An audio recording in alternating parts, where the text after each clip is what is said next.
जय जग जीव जोनि वियाणो जग गुरु जगानंद जगनाहो जगबंधु जय जगत महोदय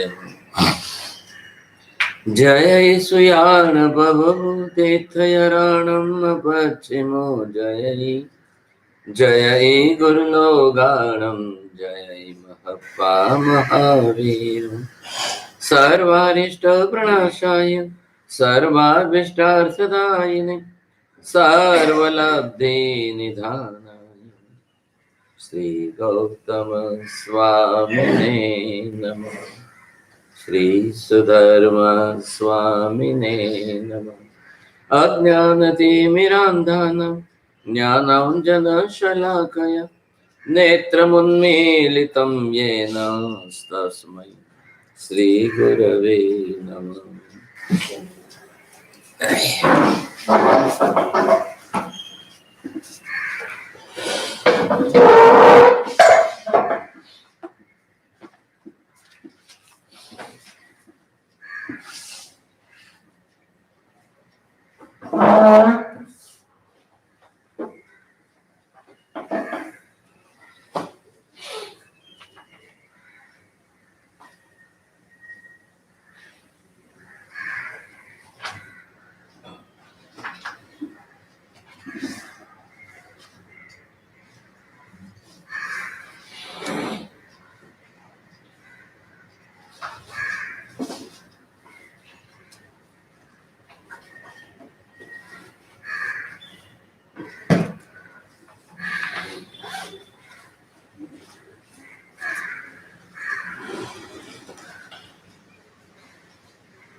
ज्ञेय की ज्ञान में पर्याय।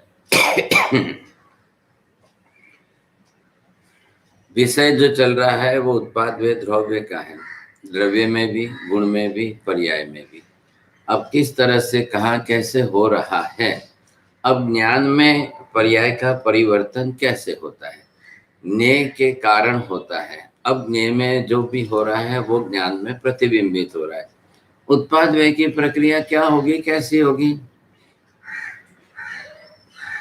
उत्पाद व्यय की प्रक्रिया जो है, अब उसका आधार, अब उसको आप किस तरह से देखेंगे? पहली बात, नंबर 1, केवल ज्ञान, केवल दर्शन, त्रिकाल ज्ञान, त्रिकाल दर्शन है। तीनों काल में एक साथ में एक स्वरूप में रहने वाले हैं। अब रही बात उनके पर्यायों के परिवर्तन का, और उसमें उत्पाद व्यय लाना है। अब वो उत्पाद व्यय यहाँ कैसे घटाना है?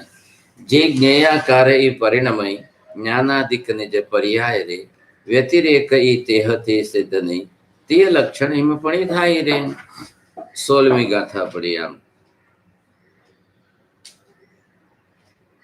આત્માના પોતાના કેવલ જ્ઞાન આદિ જે પર્યાયો છે બરાબર તે પર્યાયો પ્રતિક્ષણે તે જ્ઞેયાકારે પરિણામ પામે છે તે રીતે વ્યતિરેક થવાથી તે સમય સમય ભેદ થવાથી સિદ્ધના જીવોમાં પણ ત્રણેય લક્ષણો આમ ઘટે છે।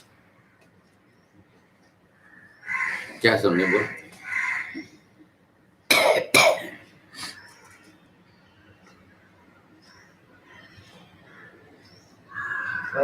जैसे जैसे गियर में परिवर्तन होता रहता है, परिणमन होता रहता है, वैसे जो खुद के जो पर्याय ज्ञानादि जो है उसमें जो है उत्पाद द्रव्य होता रहता है।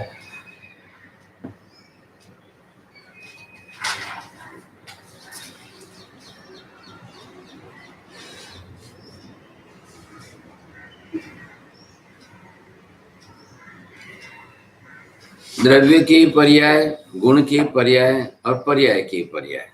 द्रव्य की पर्याय में भी उत्पादव्य होगा, गुण के पर्याय में भी उत्पादव्य होगा, पर्याय में भी उत्पादव्य होने वाला है।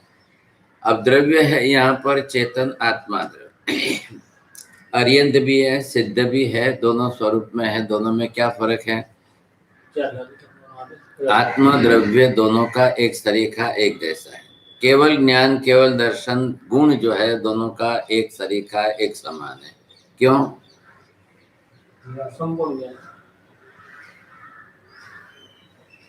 सबका एक समान है केवल ज्ञान केवल दर्शन। बस वो कारण देना है इसलिए। केवल ज्ञानावंती कर्म का क्षय सभी का समान रूप से हुआ है।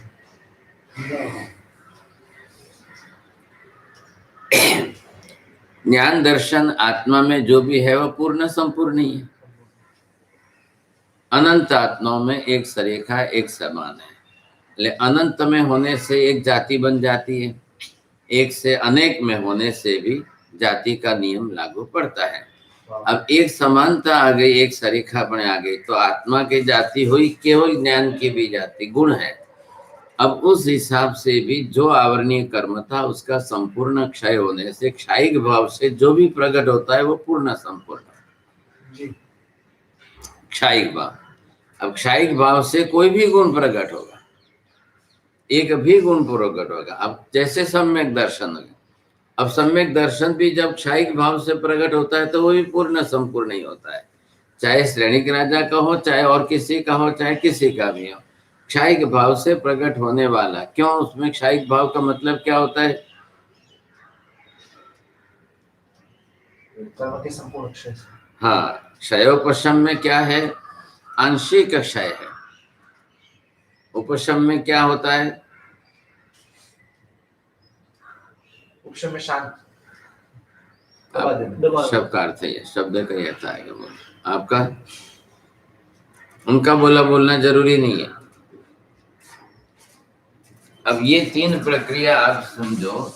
अब ये इसके अंदर जो है उपशमन है, तो आपको ये बोलना है कि इसमें क्षय होता है, आंशिक क्षय भी होता है। बस ख्याल है। अब ये नंबर 1 ये उपशमन वाली आई। अब ये क्या आई? क्षयोपशम वाली आई। ये नंबर 2 है। अब इसमें क्षय तो हो रही है, आंशिक क्षय। प्रतिशत मात्रा में जो है क्षय कम है, उपशमन ज्यादा है। फिर भी किसी का क्षय भी ज्यादा हो जाए, उपशमन भी ज्यादा हो जाए, करने वाले के ऊपर आधार है। अब जो जितनी निद्रा करे उसके हिसाब से उसका क्षयोपशम हो। अब उस हिसाब में वो जैसा साधन ले, कौन सा साधन ले? निद्रा का बाह्य तप का लेता है, आभ्यंतर का लेता है, जो भी ले। अब बाह्य तप से करेगा तो निद्रा का लक्ष्य है, लेकिन अब आंबिल एकाशना व्यसना जो भी उसका है तो उसमें आंशिक ही क्षय होगा, क्योंकि उसका उद्देश्य लक्ष्य क्षय करने का है, इसलिए आंशिक क्षय तो जरूर होगा। अब उसमें से उसने अगर बाह्य में से आभ्यंतर में आकर के विनय वैयावत जो भी ले लिया, प्रायश्चित्तीकरण ले लिया सब, तो उसका क्षय होना है। अब प्रमाण बढ़ जाएगा। अब वो कोई प्रायश्चित करना ही नहीं चाहे, उसकी परिणाम ही नहीं है उसके क्षय प्रायश्चित करने का। कोई भी अतिचार सेवन करना है, बार बार करना है, बार बार करते हैं तो परिणाम की धारा नहीं है, निर्ध्वंस परिणाम है। तो वो प्रायश्चित करेगा ही नहीं कभी। अब वो प्रायश्चित नहीं करेगा, उसके पीछे उसकी लेश्या, उसके कसाय, उसकी परिणति वैसी है। अब जितने प्रमाण में करे तो क्षायिक में क्षायोपशमिक भाव। अब ये तीसरी प्रक्रिया है यहाँ पर, इसमें क्या फर्क पड़ रहा है? जो कर्म का संभोग से हो रहा है। हाँ, जो कर्म आवरणीय कर्म था वो पूर्ण क्षय हो गया। पूर्ण क्षय होने से जिसके ऊपर जिस गुण पर आवरण था वो गुण पूर्ण रूप में प्रकट हो। केवल ज्ञान केवल दर्शन जो है, इसी तरह से केवल ज्ञानावरणीय कर्म केवल दर्शनावरणीय कर्म इतने से नहीं होता है। तो मोनीय भी जाएगा, वितरागता भी आएगी, ज्ञानावरणीय दर्शनावरणीय भी जाएंगे, अंतराय भी जाएंगे, चार हो जाएंगे। अब ये प्रश्न आप लिख करके मेरे को अगले साल भेजना। केवल ज्ञान केवल दर्शन के लिए चारों घाती कर्म का जाना जरूरी क्यों?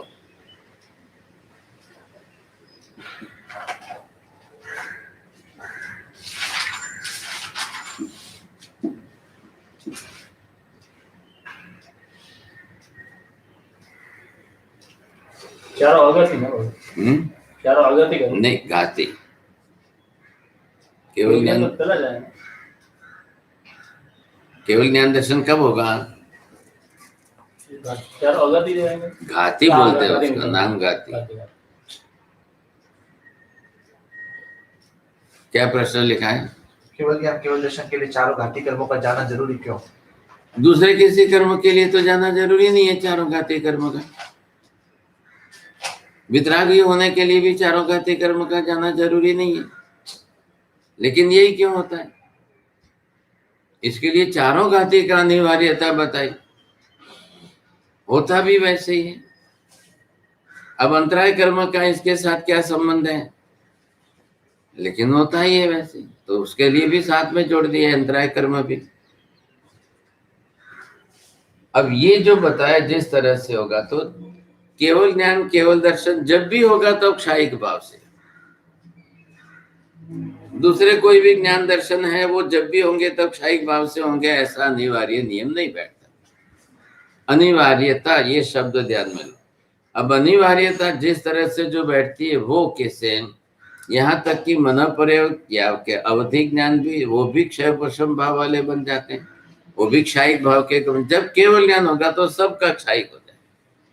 अब अवधि ज्ञान भी नहीं, ज्ञानावरणीय कर्म भी नहीं बचेगा, मन प्रयोग ज्ञानावरणीय भी नहीं बचेगा, और सबका क्षय। इतना फर्क पड़ने वाला है। अब इसमें से आप ये देखेंगे, यहाँ केवल ज्ञान केवल दर्शन अरियन को भी हुआ है, सिद्ध को भी हुआ है, साधु को भी हो, साध्वी जी भारत भी हो, मृगावती जी, चंदन बाला वगैरह थे, उनको भी केवल ज्ञान हुआ है। तो उनको भी केवल ज्ञान होगा तो उनको कोई स्त्री पने से केवल ज्ञान दर्शन में तो फर्क पड़ेगा नहीं, किसी को फर्क नहीं पड़ेगा। सबका एक तरीका एक समान ही रहेगा, क्योंकि सबके अंदर सत्तागत ज्ञान दर्शन जो है वो तो पूर्ण रूप में ही। आवरणीय कर्म था तो वो भी सबका पूर्ण रूप था। क्या समझे आप? मतलब कैसे? सबका केवल ज्ञानावरणीय केवल दर्शनावरणीय कर्म भी एक सरीका है कि नहीं? सरीका है। वो कैसे सरीका हुआ? केवल ज्ञानावरणीय केवल दर्शनावरणीय, क्योंकि अब इसका प्रत्यक्ष प्रमाण क्या है? आज हम जितने भी सब बैठे हैं, कितने हैं? करोड़ों लोग हैं, सबका केवल ज्ञानावरणीय केवल दर्शनावरणीय एक सरीका है। पशु पक्षियों का एक सरीका है, देवी देवताओं का एक सरीका है। देवी देवताओं को तो केवल ज्ञान वैसे भी होने वाला ही नहीं, नरक के नार की जीव है। तो केवल ज्ञानावरणीय केवल दर्शनावरणीय, उसमें कम ज्यादापना नहीं है, वो सबका एक समान एक सरीका है। तो इसी के कारण, उस कर्म के उदय के कारण किसी को भी जो है पूर्ण रूप में ज्ञान दर्शन तो होने वाले ही नहीं। अब आत्मा का मुख्य ज्ञान दर्शन उसमें तो एक ही है, उसमें भेद नहीं है। आत्मा के सत्तागत मूल ज्ञान दर्शन में भेद नहीं है, एक ही केवल ज्ञान ही आत्मा के अंदर। कर्म उदय के भाव से आंशिक आंशिक प्रकट होने के कारण मति ज्ञान श्रुत ज्ञान कम ज्यादा होता है। अब मति ज्ञान श्रुत ज्ञान आदि जो कम ज्यादा होंगे वो किसके कारण हो रहे हैं? मूल सत्तागत मैंने क्या निश्चय नहीं से, ध्यान रखो। मूल सत्तागत निश्चय नहीं से तो आत्मा में एक ही केवल ज्ञान दर्शन ही है, वहां दूसरा नहीं है भेद। ख्याल है? अब वहां जब ज्ञानावरणीय कर्म के क्षयोपशम भाव से जो प्रकट होंगे वो मति ज्ञान स्रोत ज्ञान आदि होंगे, तो वो भी हुआ तो किसका है? केवल ज्ञान का ही क्षय, अंदर आत्मा में जाए, लेकिन आवरणीय कर्म के हिसाब से भेद किए गए। अब आवरणीय कर्म के हिसाब से भेद करके उसमें से आपको अलग करके दिए, ये विशेषता है। अब इस विशेषता के कारण समझना है, इससे हमको ये ख्याल आएगा। जिस तरह से अब मति ज्ञान स्रोत ज्ञान भी क्या हो गया? केवल ज्ञान का अंश हो गया। मति ज्ञान स्रोत ज्ञान भी केवल ज्ञान का ही अंश है। विवक्षा करने के लिए व्यवहार नहीं से भेद किए, निश्चय नहीं से तो अभेद है। केवल ज्ञान ही एक ज्ञान दर्शन है, केवल दर्शन ही एक दर्शन है। अब ये आंशिक आंशिक करके मति ज्ञान स्रोत ज्ञान हो गया, और इसलिए जब भी किसी को भी मति ज्ञान स्रोत ज्ञान होगा तब सबका अलग अलग होगा। क्यों अलग अलग होगा? सबका क्षयोपशम अलग अलग है। जो जितने प्रमाण में जितना क्षयोपशम करेगा उतना ही उसका मति ज्ञान स्रोत ज्ञान बढ़ेगा। लेकिन वो एक से दूसरे, दूसरे से तीसरे, तीसरे से चौथे में सबके अंदर भेद रहेंगे। अब ये भेद गिनने जाओ तो भेद कितने प्रमाण का हुआ? जितने जीव उतने भेद। तो जीव कितने हैं? अनंत है। अनंत जीवों में ये भेद होगी। जब पुद्गल के अंदर भेद हो रहा है, पुद्गल में तो वर्ण गंध रस स्पर्श, लेकिन सब जीवों ने पुद्गल का ही शरीर धारण किया। किसका चेहरा किससे मिल रहा है? आज की तारीख में पूरी दुनिया की आबादी जो है कितनी? 750 करोड़ है, लेकिन एक का भी चेहरा दूसरे से मिलता है क्या? अब पुद्गल का पिंड है, ऐसा कैसे? कारण पुद्गल का ही पिंड है, शरीर बना हुआ है, और शरीर में औदारिक वर्गणा ही सबकी है, और उससे ही शरीर बनता है। लेकिन इतनी विषमता, इतनी विचित्रता कैसे? एकमात्र कारण सबका अपना अपना कर्म है। अब कर्म के अंदर वेरिएशन कितना है? आपने संख्या गिनी तो 1 से लाख तक सभी संख्या अलग अलग है। आप 1023 से 1024 पर आए तो एक का तो फर्क पड़ा कि नहीं? 1,25,000 से 1,26,000 पर आए तो एक का तो फर्क पड़ा। सभी जीवों की कर्म प्रकृतियों में भी इतना आंशिक आंशिक आंशिक आंशिक फर्क पड़ता ही जाता है, और सबके कर्म फर्क के कारण सबका प्रमाण कम ज्यादा होता ही जाता है। ये होना ही है, सबका प्रमाण ज्यादा कम ज्यादा। एक का माँ का भी चेहरा बेटे से नहीं मिलेगा, बाप का भी चेहरा बेटे से नहीं मिलेगा। इतना फर्क सबके में, सबके अंदर पड़ता ही जाता है, होता ही जाता है। अब ये तो कर्म होना ही है। तो जब एक पुद्गल के अंदर इतना फर्क पड़ सकता है तो जीव के ज्ञान दर्शन आदि में क्या तकलीफ? जब पुद्गल में इतना फर्क पड़ सकता है तो जीव के ज्ञान दर्शन आदि तो कोई प्रश्न ही नहीं है वहां पर। वो तो और सरल है ना, वहां तो पुद्गल बीच में ही नहीं आ रहा है। हाँ, पुद्गल के बने हुए कर्म जो है वो आवरणीय होने के कारण कम ज्यादा तो बात इतनी से। तो सब जीवों के अंदर अब मति ज्ञान श्रुत ज्ञान है तो केवल ज्ञान दर्शन का ही अंश है, तो वो क्षय पश्चिमिक भाव से हो रहा है, इसलिए सबका अलग अलग हो रहा है। और जैसे ये क्षयिक भाव की तीसरी कक्षा आ जाएगी तो सबका एक सरीका, अब वहां भेद नहीं रहेगा। इसलिए केवल ज्ञान का भेद नहीं होता है। केवल ज्ञान, केवल दर्शन जहाँ भेद न होने के कारण चाहे दुनिया में किसी को भी हो, महाविद्य में हो कि भरत ऐरावत में हो, कहीं पर भी हो, किसी को भी हो, तो सबका एक सरीका, एक जैसा, एक समान रहेगा। अब विशेषता किसकी है? तीर्थंकर का केवल ज्ञान, साध्वी जी का केवल ज्ञान, साधु महाराज का केवल ज्ञान, गृहस्थी का केवल ज्ञान। अब ये पर्याय किसकी बदली है? ये पर्याय किसके कारण बदली? ये पर्याय जो है, एक स्त्री है, एक पुरुष है, एक गृहस्थ है, एक संसारी, एक साधु है, ये पर्याय का परिवर्तन हुआ। अब इस पर्याय को साथ में आप लेंगे तब आपको ख्याल होगा।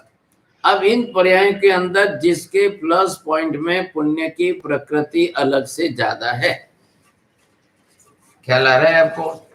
इधर देखो, अब इधर आपको ये समझ में आएगा कि ये तो हो गया इनका केवल ज्ञान, केवल दर्शन प्रकट हो गया। ये है इधर 4 कर्म, ये 4 अघाती।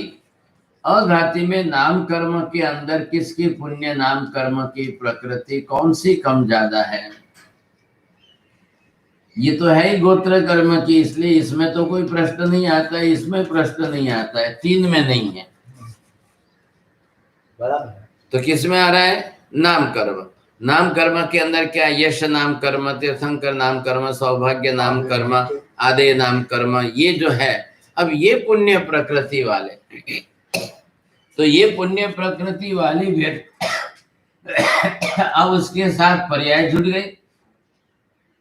इधर प्लस में देखो, इधर आपने देखा पुण्य अगर किसी का प्लस में है, बरोबर, और ये पुण्य प्लस में है, और इधर आते उनके सामने केवल ज्ञान केवल दर्शन तो है ये।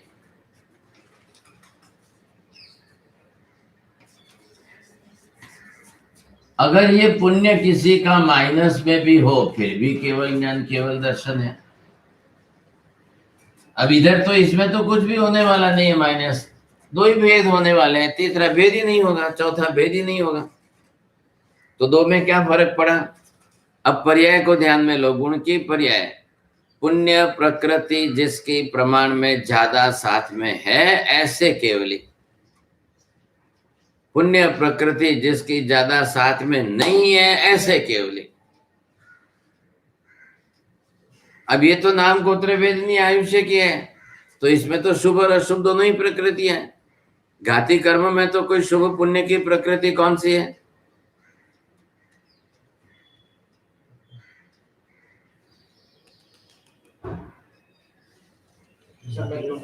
हाँ,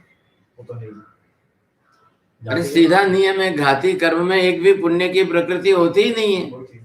फिर चारों घाती है, मोनीय है, अंतराय है, नाम गोत्र, ये ज्ञानावरणी दर्शन, तो इसमें तो चारों घाती के अंदर एक भी शुभ पुण्य की प्रकृति होती ही नहीं है। पुण्य प्रकृति की बात चल रही है, क्या है? शुभ पुण्य की प्रकृति एक भी नहीं है, जो है वो सब कौन सी है? पाप की प्रकृति, अशुभ ही है। अब रहा कौन? ये विभाग 4 अघाती का, इसमें पुण्य की प्रकृति चारों में है और अशुभ की प्रकृति भी चारों में। ख्याल है कि नहीं? अब इन चारों के अंदर मिला करके शुभ पुण्य की प्रकृति कितनी है? 42 प्रकृति है। सा उच्च गो मनु दुर्ग वगैरह, अब जो है वो 42 प्रकृति। अब 42 सबकी सरखी है क्या? नहीं, अब समझ में आया। और पाप की कितनी है? 82 है। कौन सी पुण्य प्रकृति है? किसने बोला? मेरे मुंह से तो नहीं निकला। आप पकड़ते कैसे हो? आपने बोला मुंह से आपने। अब अंतराय कर्म घाती में आ गया, तो उसमें तो कहाँ पुण्य की प्रकृति का सवाल आएगा? बात किसकी चल रही है? 4 अघाती, 4 अघाती की मिला करके पुण्य की शुभ प्रकृति 42 है। चारों अघाती की मिला करके पाप की प्रकृति जो है, और अशुभ शुभ ये घाती के भी मिला लो, सब मिला करके 82 प्रकृति होगी। इसमें सबकी कम ज्यादा है। क्या है? शुभ में अशुभ में। अब केवल ज्ञानावरणीय केवल दर्शनावरणीय प्रकृति शुभ है कि अशुभ है? क्यों ऐसा बोलते हो? अशुभ अशुभ। केवल ज्ञानावरणीय केवल दर्शनावरणीय, अब ये भी कर्म की प्रकृति है, अशुभ है, घाती में ही है, चारों घाती में। अब घात का मतलब समझ में आ गया होगा, नहीं तो फिर शब्दार्थ में पकड़ेंगे आप, मतलब उसमें जाने की जरूरत नहीं। अब यहाँ पर ये है अघाती की 4 में से इधर आपका विभाजन आपने कर लिया, ये 42 आ गई और ये 82 आ गई। तो 82 वाले को तो केवल ज्ञान केवल दर्शन नहीं है, इसलिए इसका सवाल नहीं निकलता है। अब 82 में किसकी कितनी कम ज्यादा है? 42 में से एक जो है ये निकल गई तीर्थंकर नाम कर्म की, अब रही 41। अब वो तो निकल गई हमारे हिसाब से, हमारे में नहीं है। तो 41 में कितने विभाग हो गए? अब 41 मतलब समूह है, ये सामूहिक प्रकृतियां हैं जी। तो सामूहिक में तो सब आएगी। सब में समूह किसका है? देव की भी आई, नारकी की भी आई, मनुष्य की आई, पशु पक्षी की भी आई, सबकी आ गई। अब इस 42 के अंदर वर्ण गंध रस स्पर्श की 20 आ जाएगी। थोड़ा ध्यान दो, पुद्गल के वर्ण गंध रस स्पर्श अब कितने हैं गिनो? 23। पुद्गल के वर्ण कितने? वर्ण 5, गंध 2, रस 8, पाँच। 5, स्पर्श 8, 20 हो गए। 20। अब 20 में से पुण्य की प्रकृति में कितने गिने गए और अशुभ में पाप की प्रकृति में कितने गिने गए, ये विभाजन किया है। तो 42 में से 20 प्रकृति तो ये है। अब इसमें जो विभाजन किया है वर्ण गंध रस स्पर्श, क्या है? अब रस के अंदर आपको मीठा रस पसंद है कि आप तीखा रस पसंद है, तो कड़वा रस जाएगा जो है अशुभ में और मीठा रस आएगा अशुभ में। ऐसे करके पुण्य की प्रकृति बनाइए जी। अब सबकी पुण्य प्रकृति अशुभ शुभ अलग है। अब ये हमारी चमड़ी है, ये स्निग्ध है कि रुक्ष है, मृदु है कि कर्कश है।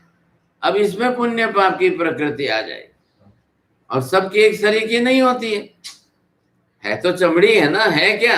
लेकिन इस चमड़ी के स्पर्श को आप देखिए, हर एक का देखने जाओ तो सबकी कर्म प्रकृति अलग अलग।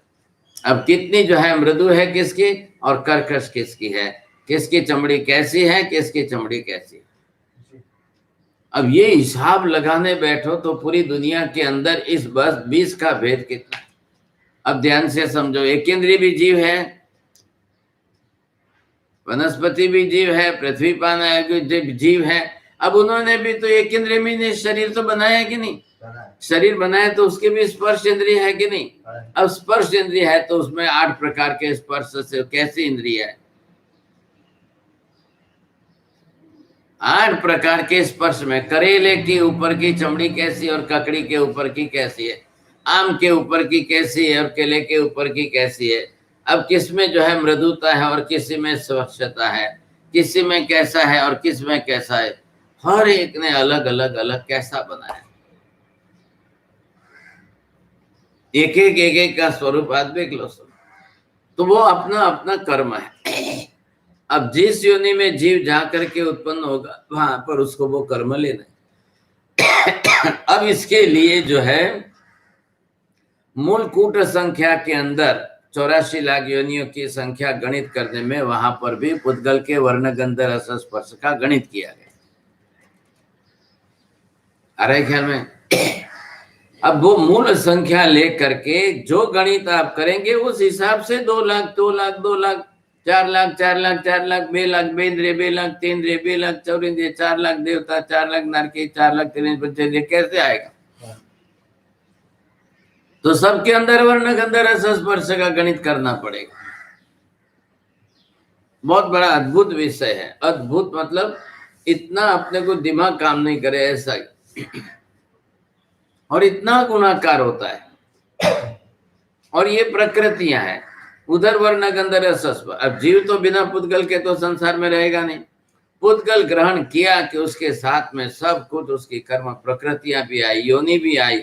उस योनि में जीव जाएगा तो वैसे वर्ण गंध रस स्पर्श उसका वैसा ही बनेगा जी। एक कर्म शास्त्र बना करके केवली भगवंत ने सारे जगत की व्यवस्था बना दी संपूर्ण, क्योंकि संसार में जीव अनंत है और अनंत ही जीव अनंत प्रकार से अनंत तरीके से अपने अपने हिसाब से अलग अलग अलग अलग अलग हिसाब से सब। अब सबका संसार में तो होता ही रहना है, सबका अपने अपने कर्म के हिसाब से होते रहने वाला। एक इंद्रिय का एक इंद्रिय जी, 2 इंद्रिय का उसके हिसाब से, 3 इंद्रिय का उसके हिसाब से, 5 इंद्रिय का उसके हिसाब से, सबका जो है शरीर वगैरह सब कुछ उस हिसाब से होता है।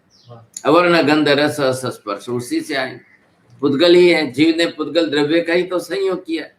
आकाश धर्मास्तिका धर्मास्तिका है तो संयोग वियोग कुछ होता ही नहीं है, और वो अपने आप में बिल्कुल जो है निष्क्रिय स्थिर द्रव्य है, वो स्थिर स्थायी है।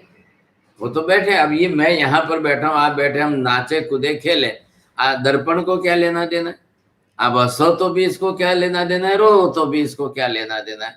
ये तो आपकी सारी क्रियाओं का प्रतिबिंब दिखा रहा है। आप हंसोगे तो हंसता दिखाओगे, रोगे तो रोता दिखाओगे, खेलोगे तो खेलता दिखाओगे, इसको तो कोई लेना देना है। अब दर्पणवत आकाश धर्मास्तिका है, धर्मास्तिका है, स्थिर स्थायी द्रव्य है, निष्क्रिय द्रव्य है। ये द्रव्यानुयोग में से आपको क्या लाना है? कर्म शास्त्र में से क्या लाना है? जीव शास्त्र में से क्या लेना है? यहाँ पर द्रव्यानुयोग के अंदर पहले दो द्रव्यों का योग संयोग बना रहे, वो उत्पाद व्यय की प्रक्रिया से हो रहे। आ रहा है ख्याल में आपको? इसलिए द्रव्यानुयोगस्य कीदृशम स्वरूपम यथा मातु स्वरूपम तद्वदेव अस्य बद स्वरूपम। माता मूल है, माता का ही अंश, माता के शरीर में से पुत्र का शरीर बनेगा, तो ये जननी है। द्रव्यानुयोग जो है जनक ग्रंथ है, ये ज्ञान ही जनक ग्रंथ का ज्ञान है। ये आपका ज्ञान सर्वोपकारी रहेगा, सब शास्त्र में है। यथा च पाणिनीयम काणादम च सर्वशास्त्रोपकारी वर्तते तद्वत जैन शास्त्र ने द्रव्यानुयोग से सर्वोपकारिता वर्तते। जैन दर्शन के अंदर द्रव्यानुयोग आपका ये मूल ग्रंथ, मूल ज्ञान हो गया। इस ज्ञान के बिना सब अधूरे रह जाएंगे। तो सबके साथ संलग्न जुड़ रहा है, सबके साथ ये जुड़ रहा है, सबके साथ में इसके संबंध बने रहेंगे। इसके बिना आप किसी भी शास्त्र में गति नहीं कर सकोगे, ये निश्चित हो गया। ऐसी स्थिति के अंदर जहां जो है ये पुद्गल द्रव्य, अब ये पुद्गल द्रव्य आकर के जीव के साथ जुड़ा, तो जीव ने उसके विभाजन किए, पुद्गल ने जीव का विभाजन नहीं किया। क्यों नहीं किया? पुद्गल ने जीव का विभाजन नहीं किया, जीव ने आकर पुद्गल के विभाजन किए और उसके प्रकार बनाए। अब पुद्गल जब बन गया, वो कर्म के रूप में बन गया। अब कर्म की कर्ता शक्ति आ गई। कर्म की कर्ता शक्ति कर्म में नहीं है, कर्म की शक्ति आत्मा में है। आत्मा करता है, लेकिन कर्माधीन होकर करता है। तो नाम व्यवहार किस पर जा रहा है? कर्म पर जा रहा है। बात इतनी सी है। करता है तो कर्ता के कारण नाम व्यवहार जो है कर्म पर आत्मा पर जा रहा है। तो आत्मा कर्म के कारण कर रहा है। अब उसकी खुद की कर्म प्रकृति रह गई कि प्रत्येक बार आत्मा जो है अपने अपने कर्म के हिसाब से, कर्म के अधीन होकर के अलग अलग तरीके से सब करता ही है। कर्म कर्ता नहीं बनाया, कारक बनाया। कारक भी है और कारण भी है, लेकिन कर्ता तो आत्मा ही। अब कर्ता आत्मा को करना है तो उसी को। इसलिए द्रव्यानुयोग क्या कह रहा है आपको? भाई दोनों को अलग अलग देख लो। अब दोनों को अलग अलग देखना है, तपासना है, तो उसके द्रव्य स्वरूप से देखो, उसके गुण स्वरूप से देखो, उसके पर्याय स्वरूप से देखो, उसमें होने वाले उत्पाद द्वेष से देखो, और ध्रुवता भी देखो। इसलिए पुद्गल भी ध्रुव द्रव्य है ना, पुद्गल भी ध्रुव द्रव्य, हाँ, त्रिकाल नित्य द्रव्य। अस्तित्व का अभाव तो होने वाला ही नहीं है। ध्रुव का मतलब ही ये हुआ। ध्रुव मतलब क्या हुआ? अभी मैंने क्या बोला? 1 सेकंड पहले बोला पूरा वाक्य बोलो, फिर वही शब्दार्थ करना क्या? अब भी मैंने 1 सेकंड पहले पूरा वाक्य क्या बोला है? परमाणु तो भी नष्ट होने वाला ही नहीं है, परमाणु त्रिकाल रूप से नित्य है। बात किसकी चल रही है? उत्तर बात किसकी चल रही है? हाँ, फिर आपको एक परमाणु में क्यों गए? 1 सेकंड पहले बोले की बात नहीं, पे ख्याल नहीं रहती। कर्म नहीं, वो तो पहले से। अस्तित्व का अभाव न हो उसी को ध्रुव कहते हैं। हाँ, ये सब में बैठाना एक सरीखा हमको। ध्रुव का मतलब ही ये है, अस्तित्व का अभाव कभी भी ना हो। अब आपको अलग अलग जिस शब्द से जिस नाम से देना है वो नाम संज्ञा देकर बोलो। आपने अक्षय स्थिति बोली तो भी अर्थ तो यही होगा।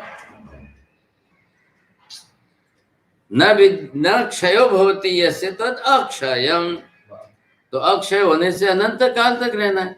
और हमने बहुत पहले सीखा था, वो आपको ख्याल है, अनुत्पन्नम अविनाशी, अनादि अनंत। अनादि अनंत हम ले जा रहे हैं काल संज्ञा से मापने में, और पदार्थगत स्वरूप कैसा है, अनुत्पन्नत्वात् अविनाशीत्वम। अभी वो स्टार्टिंग में वहां की संज्ञा ली थी, अब यहाँ अंत की संज्ञा से ले रहे हैं। अंत की संख्या, वहां स्टार्टिंग में था अनुत्पन्न अविनाश, इधर हम ले लो किसको, अस्तित्व का अभाव। अस्तित्व भाव नहीं होना चाहिए, तब वो ध्रुव रहेगा बरोबर। और ऐसे ही ये पांचों द्रव्य बरोबर है, ऐसे ही पांचों द्रव्य आगे। अब भले धर्मस्थी का हो, धर्मस्थी का हो, भले आकाश हो या भूतगल हो, तो जो अपनी अपनी विशेषता है व्यक्तिगत है, वो उन्होंने रखी उसमें। भगवान उसमें कुछ कर नहीं रहे हैं। आकाश का एक भी प्रदेश अलग नहीं हो रहा है, वो खंडित नहीं हो रहा है, तो नहीं हो रहा है तो अखंड कहना है। भूतगल के अंदर उसका प्रदेश खंडित होकर के विभाजित होता है, अलग होता है, तो उसको ये अलग कहना है। इसमें क्या फर्क पड़ गया, भेद हो रहा है तो भेद कहना है, हो रहा है तो क्या तकलीफ है। भूतगल के अंदर एक प्रदेश अलग हो रहा है, अलग हो रहा है तो वापिस जुड़ेगा, क्योंकि भूतगल के अंदर स्पर्श है, स्निग्ध स्पर्श है, रुक्ष स्पर्श है। स्निग्ध प्रदेश आएगा तब प्रदेश वापिस जुड़ करके स्कंद बनेगा, रुक्ष आएगा स्पर्श तब फिर वापिस विभाजित होकर खंडित होकर अलग होंगे।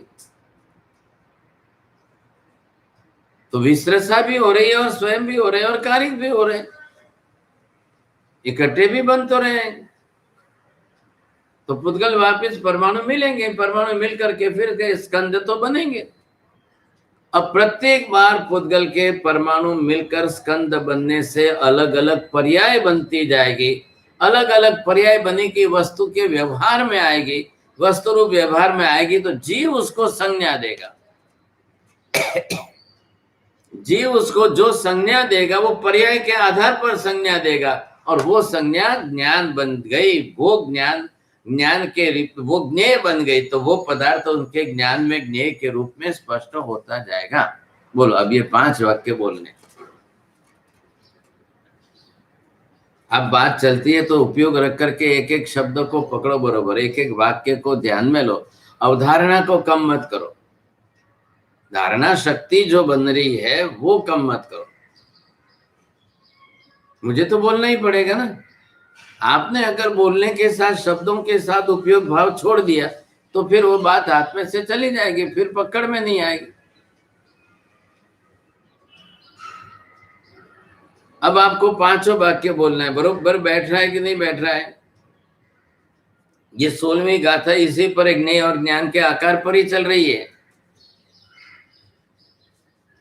ज्ञेय क्या है, ज्ञेय पदार्थ है।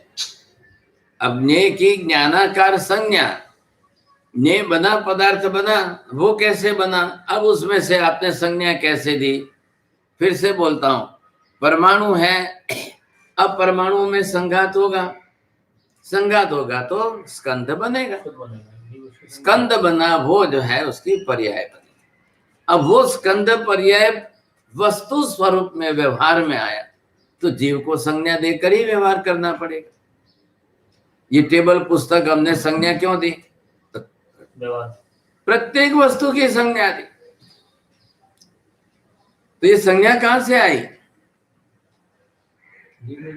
सम्यक इति ज्ञानम व्यवहार, सम्यक ज्ञानेन यस्य व्यवहार क्रियते तत्संज्ञा। बोलो सम्यक ज्ञानेन यस्य व्यवहारं क्रियते तत्संज्ञा। सम्यक इति किम सत्य यथार्थ रीत्या। अब सम्यक रीति से उस पदार्थ का ज्ञानात्मक व्यवहार करना है तो वो संज्ञा हो गई उसकी। संज्ञा देने से क्या होगा फायदा, सभी लोग उस संज्ञा से उसको पहचान सकेंगे। ये पुस्तक है, बरोबर। अब पुस्तक संज्ञा किसने दी? तो ज्ञान किसके पास है? जीव के पास है। पुद्गल की तो पर्याय बदलती रहेगी। पुद्गल तो अपना ज्ञान नहीं देता है, पुद्गल में ज्ञान है ही नहीं। पुद्गल कहां से संज्ञा देगा? अब ये जमीन में से निकला पत्थर है, अब उस पत्थर को पत्थर कहना, पृथ्वी काय कहना, पाषाण की जाति कहना या हीरा कहना? अनपढ़ से अनपढ़ गंवार लोग, जो मजदूर लोग जाकर खान के अंदर करते हैं, वो तोड़ फोड़ के लाते हैं, तो वो भी हीरा बोलते हैं, क्योंकि हीरे की खान है। लेकिन हीरे की खान में से मिट्टी निकलेगा, पत्थर निकलेंगे, बहुत निकलेंगे। 80%, 90% मिट्टी पत्थर निकलेगा, तब जाकर के 2-5% ही हीरा निकलेगा। सब हीरे निकल जाए तो बहुत बड़ी की बात हो जाए। सोना भी निकलेगा तो निकलेगा कहां से? पृथ्वी काय में से निकले। तो वहां पर भी यही है, 90%, 90 नहीं, 95% मिट्टी पत्थर रेती निकलेगी, तब जाकर के 2-5% सोने के पीले पीले कण निकलेंगे। अब वो पीले पीले क्यों निकल रहे हैं? वो पृथ्वी का अलग है, ये पृथ्वी का अलग है। क्या अलग क्यों है? ये पृथ्वी का है, सोने का अलग, और ये अलग क्यों है? वर्ण गंध रस स्पर्श। पुद्गल के अंदर तो इसके सिवाय बदलने में है ही क्या? उसमें तो बाहरी गिनो क्या आंतरिक गिनो, सब एक ही है। पुद्गल का शरीर धारण करके जीव जब हो जाता है तो वो अंतर बाह्य में भेद करता है। पुद्गल में अंदर बाहर सब एक ही है। जीव के लिए अंदर शरीर है में आत्मा है, और बाहर पुद्गल का शरीर है। इसलिए हमने अंतर बाह्य भेद किया, तब के अंदर बाह्य भेद और आभ्यंतर भेद किया। बाह्य भेद जो है देह प्रधान है, आभ्यंतर भेद सीधे आत्मा प्रधान है। बाह्य भेद में क्या है? शरीर की शक्ति से आप तर्क कर रहे हो, शरीर को साथ में रख करके करे हो। निश्चय ने से तो कौन सा तप है? बस उपवास ही तप है, बाह्य तप के। आभ्यंतर तप के अंदर आ गए तो फिर अब शरीर की प्राधान्यता नहीं है। अब स्वाध्याय तप है, ध्यान तप है, तो आपको शरीर की प्राधान्यता नहीं है। वहां आप शरीर की अशक्ति आपकी है तो आप सोते सोते करो, लेकिन करो, स्वाध्याय तो करना पड़ेगा। तो शरीर प्रधानता जो है वो बाह्य तप में आपकी, वहां बाह्य तप में शरीर है, तो शक्ति किसकी गिननी है? शरीर की शक्ति गिननी। शक्ति शरीर में होती है क्या? शरीर तो पुद्गल का है, तो शरीर में शक्ति तो आत्मा में। अब व्यवहार क्या चलेगा? अब जो भाषा व्यवहार चलेगा वो किसका चलेगा? अब शरीर शक्ति आपको मापना है। शरीर शक्ति माप करके आपको उपासना लेखासना बेहसना करना है। अब व्यवहार इसका है। तो वो जब शरीर शक्ति के अधीन आत्मा होकर के व्यवहार करेगा, आप रोज सुबह तब चिंतामणि का कौस्तुभ प्रतिक्रमण में करते ही है, तो ये द्रव्यानुयोग हो गया। अंदर कौन है? आत्मा है। आत्मा के भाव है और शरीर के साथ शक्ति को जोड़ा है। तो आप भाव और शक्ति में ही तो गुणाकार कर रहे हो, कम ज्यादा कर रहे हो। आज भाव है, शक्ति नहीं है, शक्ति है, भाव नहीं है।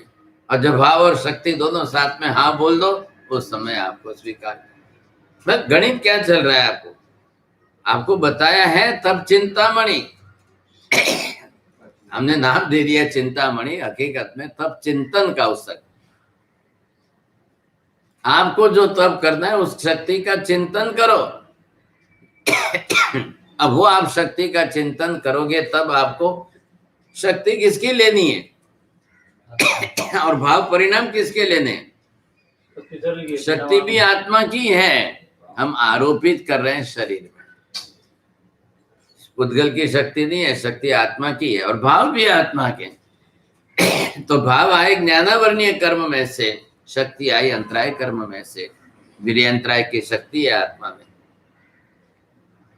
अब उस हिसाब से दोनों को साथ में जोड़ दिया।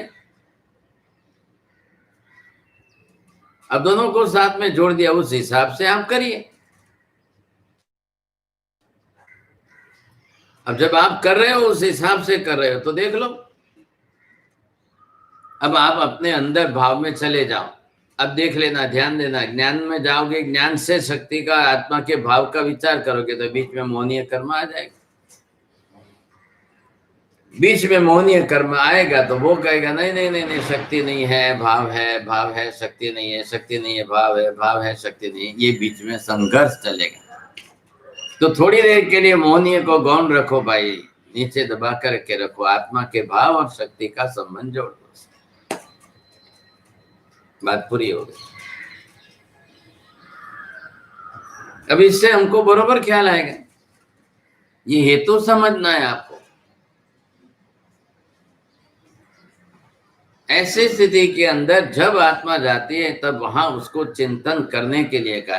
क्यों आपको वहां नवकार लोगस का क्यों नहीं, जरूर क्यों नहीं? कौशल करना है ना, वहां नवकार लोगस की क्यों नहीं विचारना की? अब इतने नवकार गिनो, लोगस गिनो। अब वो अनजान लोगों के लिए ठीक है भाई, बिल्कुल ही नहीं आता है तो उसको वापस घर कैसे भेजना? तो भाई चलो તમે कहीं नहीं तो 16 नवकार तो गणो, बीजू तो શું થાય? दूसरा रास्ता ही नहीं है ना उनके पास। अब ये क्या है? द्रव्यानु योग है। तो सबने ऐसा क्यों नहीं बताया सब कौशल में? हाँ, वो मिच्छामि दुक्कड़म, मेरे को उत्तर नहीं है मालूम। आप लिख लो, अगले साल विचार करके आचार्य भगवंतों को पूछ लें, बरोबर। अब यहाँ पर विषय किसका है?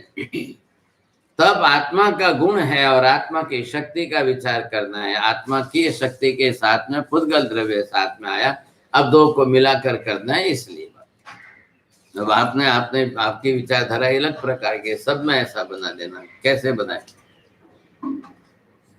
अब यहाँ पर जो है आत्मा के साथ ज्ञान गुण है।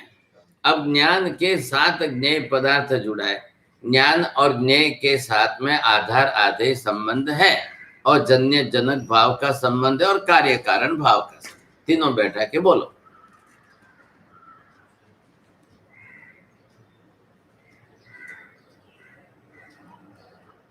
किसमें बात, किसमें चले, किस विषय में? आत्मा और ज्ञान। बस अभी ज्ञेय और ज्ञान के अंदर की बात। बैठाओ, कैसे बैठ रहा है?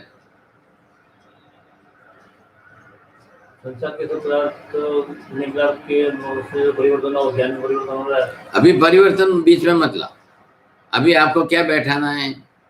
हाँ, ये तीन संसार के बैठा। सभी पदार्थ जो ये है उसका कारण जो है ज्ञान है, कार्य कारण भाव संबंध। हाँ, और जनक भाव संबंध।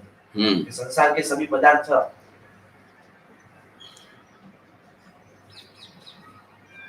ज्ञान के कारण ज्ञान उत्पन्न होता है, बरोबर। हाँ, अब ज्ञेय के कारण ज्ञान उत्पन्न होता है, वही जन्य जनक भाव बैठाना है भाई। आपका ज्ञान किससे उत्पन्न हुआ? ज्ञेय से हुआ। तो दुनिया में व्यवहार लोग इधर देखने जाते, उधर देखने जाते, उधर देखने चलो, क्या वो ज्ञेय पदार्थ है। अब इनको ज्ञान करना है तो वहां से जाकर देख करके ज्ञान प्राप्त करेंगे। तीसरा संबंध आपने बोला आधार आधे भाव से। हाँ, और वो जो आधार जो है और जो ये पदार्थ है वो उसका आधार कौन है? ज्ञान है। ज्ञान का आधार कौन है? ज्ञान का आधार ये है। अब ज्ञान का आधार ज्ञेय है तो ज्ञेय पदार्थ आधेय, ज्ञान आधार, और जब ज्ञान आधार बनेगा तब ज्ञेय। अब ये दोनों को साथ में जोड़कर जन्य जनक भाव संबंध ला करके, कार्य कारण भाव संबंध ला करके आपने बात बैठ जी। अब इनके कारण जो है ज्ञेय पदार्थ जगत में है। पहले ज्ञेय का ज्ञान कहाँ से आया? भाई किसी ने तो उसका भाई आत्मा ये शब्द ज्ञान है, तो आत्मा ज्ञान शब्द आया कहाँ से? और प्रचलित है। अब आप इसको बोलेंगे कालिक दृष्टि से आत्मा शब्द की कालिक संज्ञा, काल का हिसाब बताओ, तो अनंत काल हो गए। अनंत काल से केवली हो रहे हैं, अनंत काल से केवली संज्ञा भी दे रहे हैं, केवली भी व्यवहार करेंगे तो श्रुत ज्ञान का ही करेंगे। दिखाई दे रहा है उनको, सब जानकारी में सब आ रहा है। संज्ञा व्यवहार करते समय श्रुत ज्ञान से ही करना है। यही तो अरिहंत में सिद्ध में फर्क है। अरिहंत सशरीरी है, इसलिए केवल ज्ञान केवल दर्शन होने पर भी वितराग भाव से उनको बोलना अनिवार्य है। बोलते समय उनको श्रुत ज्ञान का ही व्यवहार करेंगे। जो बोला हुआ किसी के द्वारा सुना जा रहा है वो श्रुत ज्ञान। केवली के लिए तो बहुत अच्छा है, वो तो बोल भी रहे हैं तो भी केवल ज्ञान से ही बोल रहे हैं। लेकिन भाषा की उत्पत्ति व्यवहार जो वचन योग से हुआ है वो तो सामने श्रवण इंद्रिय से श्रुतक ग्राह्य बनेगा, इसलिए श्रुतक ज्ञान संज्ञा दी है। अंदर तो केवली के पास तो केवल ज्ञान है कि श्रुतक ज्ञान है? केवल ज्ञान। केवली के पास श्रुतक ज्ञान कहाँ है अलग से? अब बात को पकड़ो पहले, क्या प्रश्न क्या है? केवली के पास शुद्ध ज्ञान का शुद्ध ज्ञान का हाँ, अब केवली के पास श्रुतक ज्ञान है क्या? नहीं है। जो है उनका तो केवल ज्ञान ही है, क्योंकि मति श्रुत वगैरह क्यों नहीं है? अंतर्निहित हो गए, उसमें अंतर्भाव हो गए। हाँ, वो सब केवल ज्ञान के अंदर अंतर्निहित हो गए, इसलिए वहां मन पर मति ज्ञान श्रुत ज्ञान अलग संज्ञा ही नहीं है।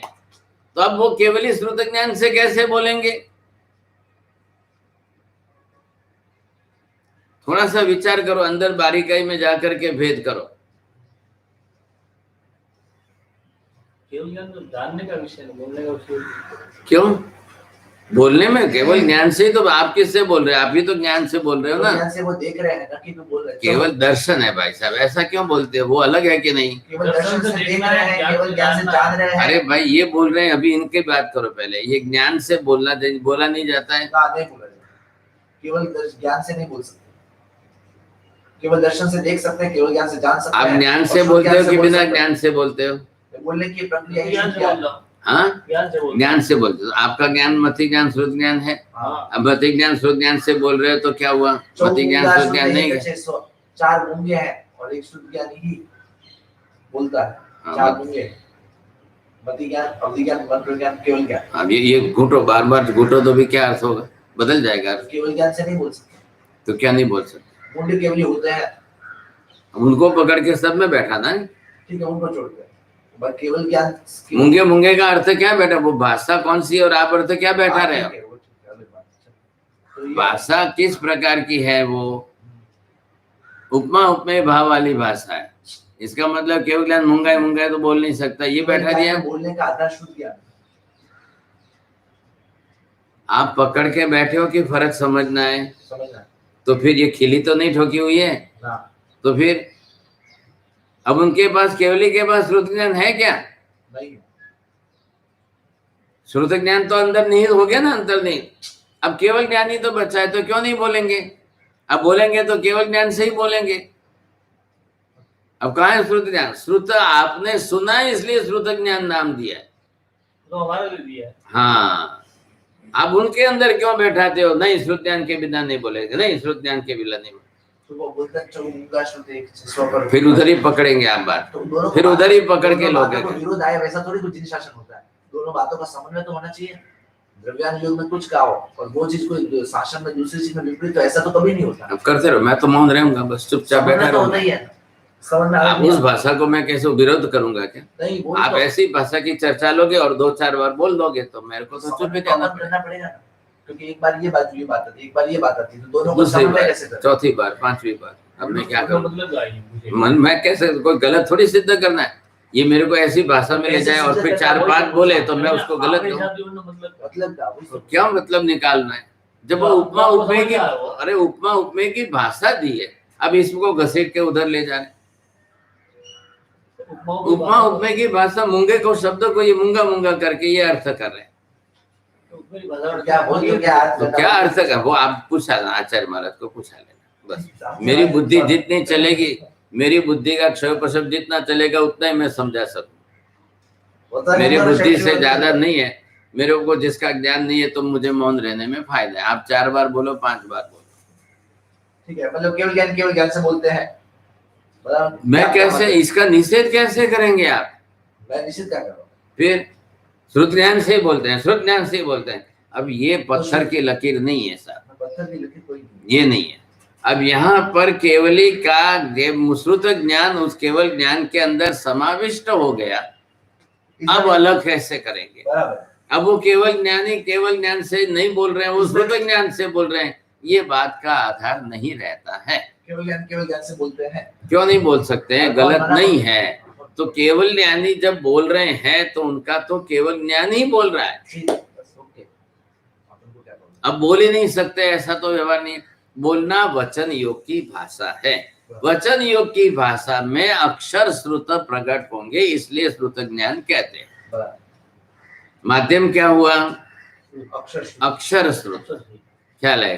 तो बोलने के उच्चार से तो अक्षर ही उत्पन्न होने वाले, लेकिन अंदर से तो जो प्रकट होगा वो तो केवल ज्ञान से ही प्रकट होगा। केवल ज्ञानी अक्षर श्रुत के माध्यम से बोलते हैं।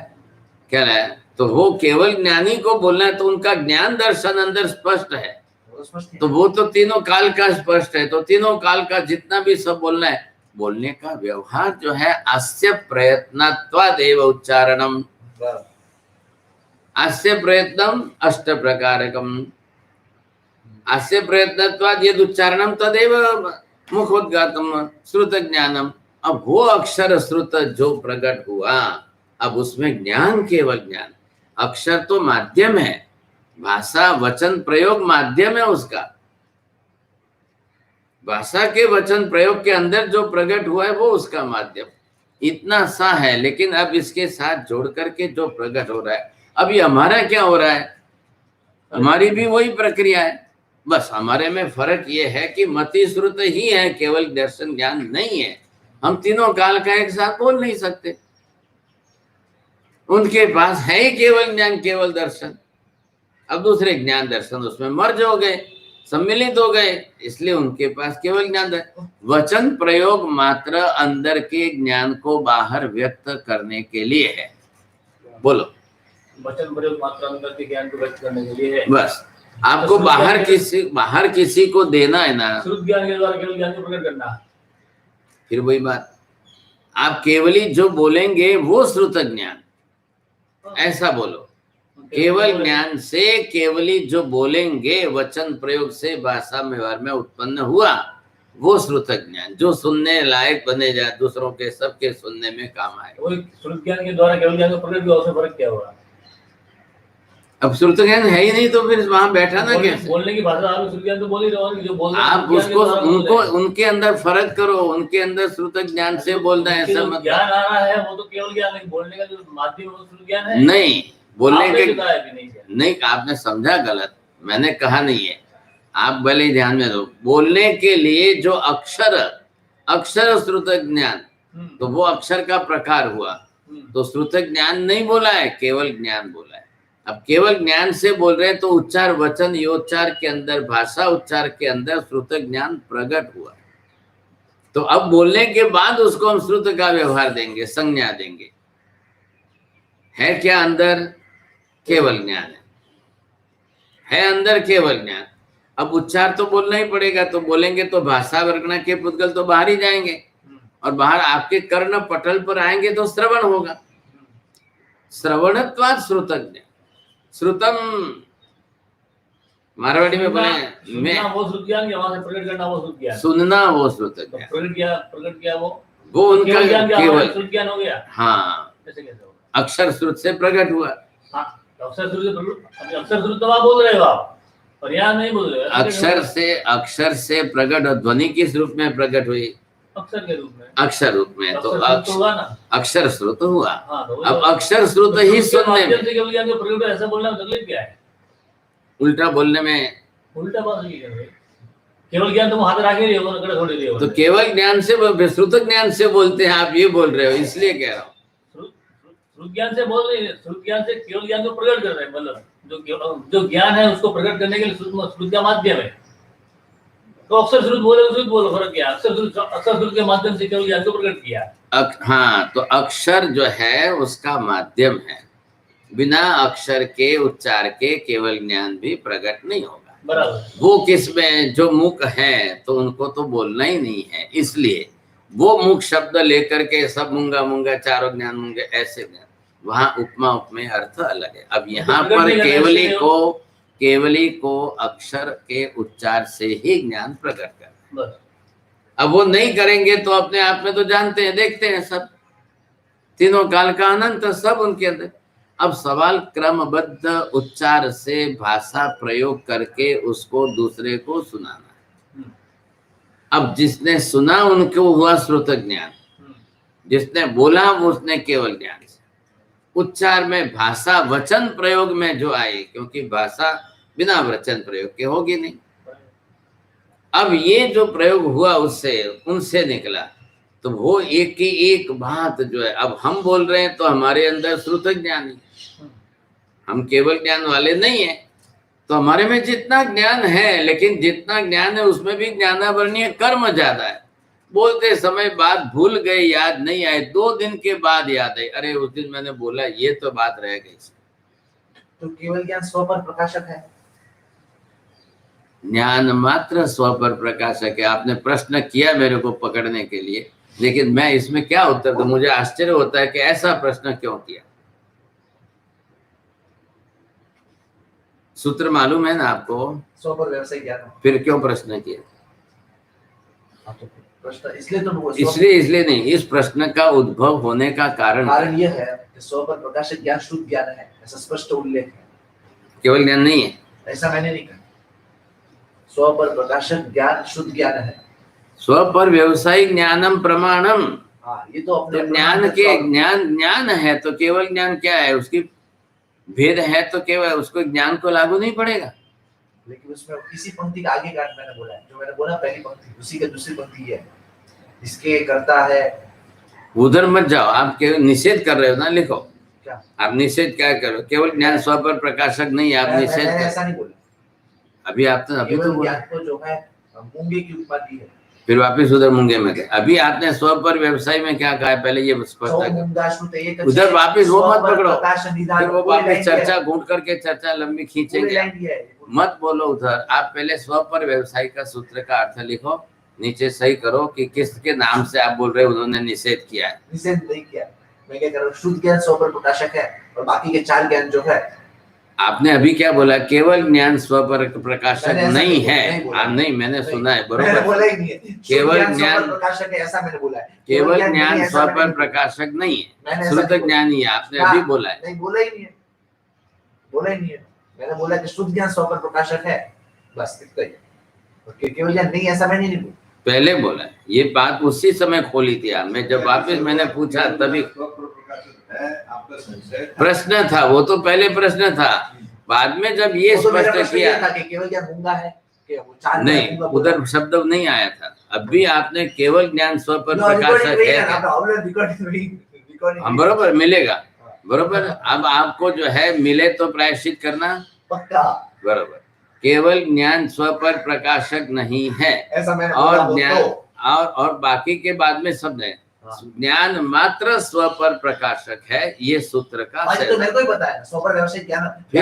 फिर आप उसको क्यों केवल ज्ञान का निषेध क्यों करते? निषेध किया ही नहीं है ना। तो केवल ज्ञान ज्ञान नहीं है क्या? मैंने किसने किया? मना किसने किया? स्व पर प्रकाशक का मतलब क्या हुआ? नहीं सर, वो तो स्व पर व्यवसायिक ज्ञान तो पहला सूत्र है। जानते हुए उल्टी चर्चा करते हो ना, तब जानबूझ करके जो है आप जो है उल्टा घुमाते हो, तब आपको तो इस लाइन का क्यों मजा आती है, मेरे को तो मालूम नहीं है, ऐसी मजा क्यों आती है? तरीका गलत है। आगे बढ़ते हैं। हाँ, आगे बढ़ो, बस ये बहुत अच्छा तरीका है, समझे? बात बिगाड़ना और फिर कहना आगे। जिज्ञेयाकारय परिणमयी ज्ञानादिक निज पर्याय रे व्यतिरेक तेहते सिद्ध नहीं तीय लक्षण इम पाणी थाय रे।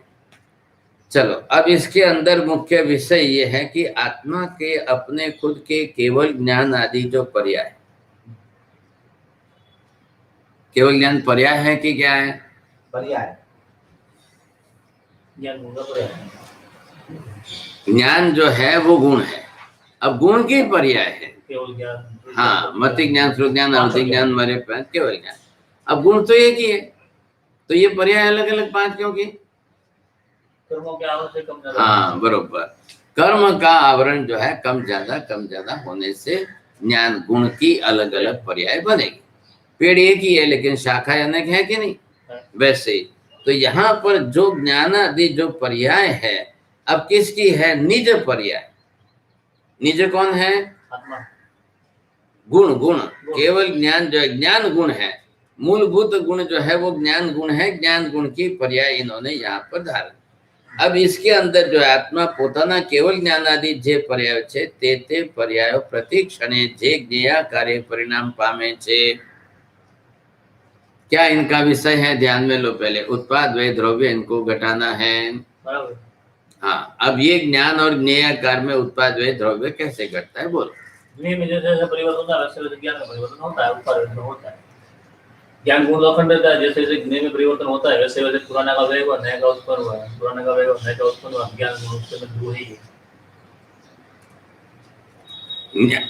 ज्ञान गुण जो है ज्ञेय के कारण से परिवर्तन, ज्ञान बस। ज्ञेय में जो जो परिवर्तन हो रहा है उसके कारण ज्ञान गुण में परिवर्तन हो रहा है। और मुख्य गुण वो ध्रुव ही है। मुख्य गुण भी ध्रुव है और गुण का आधार नहीं, वो भी ध्रुव है। गुण का आधार गुणी गुणी। गुण जो है ज्ञान दर्शन, गुणी कौन है? आत्मा द्रव्य, वो भी नित्य है।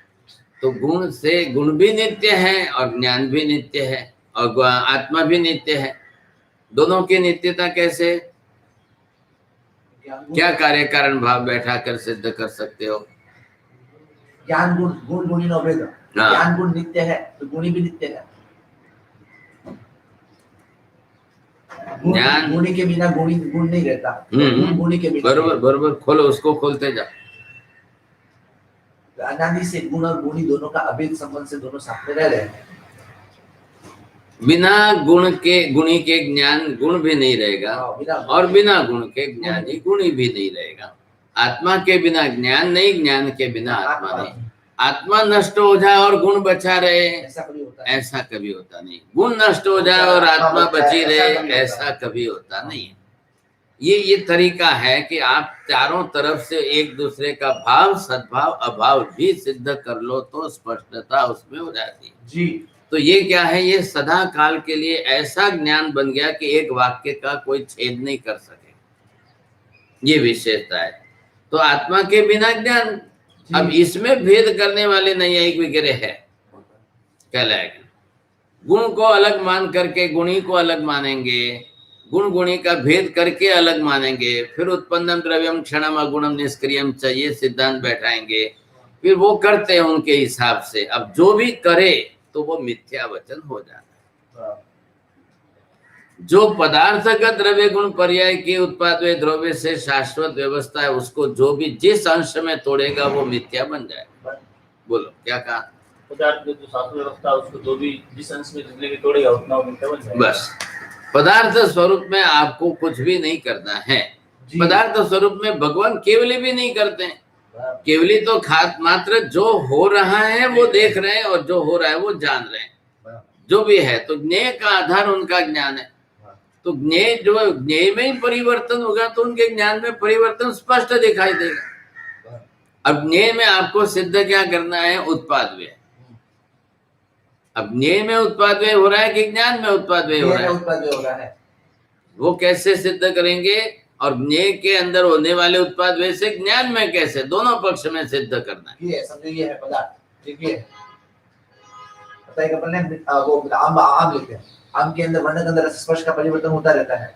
बराबर। जैसे आम के अंदर समझो पहले ग्रीन कलर था, फिर जो उसका रेड कलर हुआ, बराबर। तो फिर वो गेम में उत्पाद हुआ रेड कलर का व्यय होना, अरे ग्रीन कलर का व्यय होना और रेड कलर का, ऑरेंज कलर का उत्पाद होना। लेकिन वर्ण ध्रुव रहना, यह परिवर्तन होगा तो मेरे ज्ञान के भी मेरे इंद्रिय सन्निकर्ष होगा, फिर मेरे ज्ञान में भी वो परिवर्तन होगा। उसके उत्पाद, उसके व्यय और उसके द्रव्य से मेरे ज्ञान गुण में उत्पाद द्रव्य हुआ। ज्ञेय में होने वाले उत्पाद व्यय और ज्ञान में होने वाले उत्पाद व्यय में समानता है कि विषमता है? समानता है। कैसे? कार्य कारण भाव है, आधारादे भाव है। छोटा सा प्रश्न समझना है, ध्यान में लेना। ज्ञान केवल ज्ञान के रूप में परिवर्तित हो गया। अब केवल ज्ञान केवली को है, उसमें ज्ञान की अखंड धारा है कि उत्पाद व्यय होता रहेगा? उत्पाद होता रहेगा।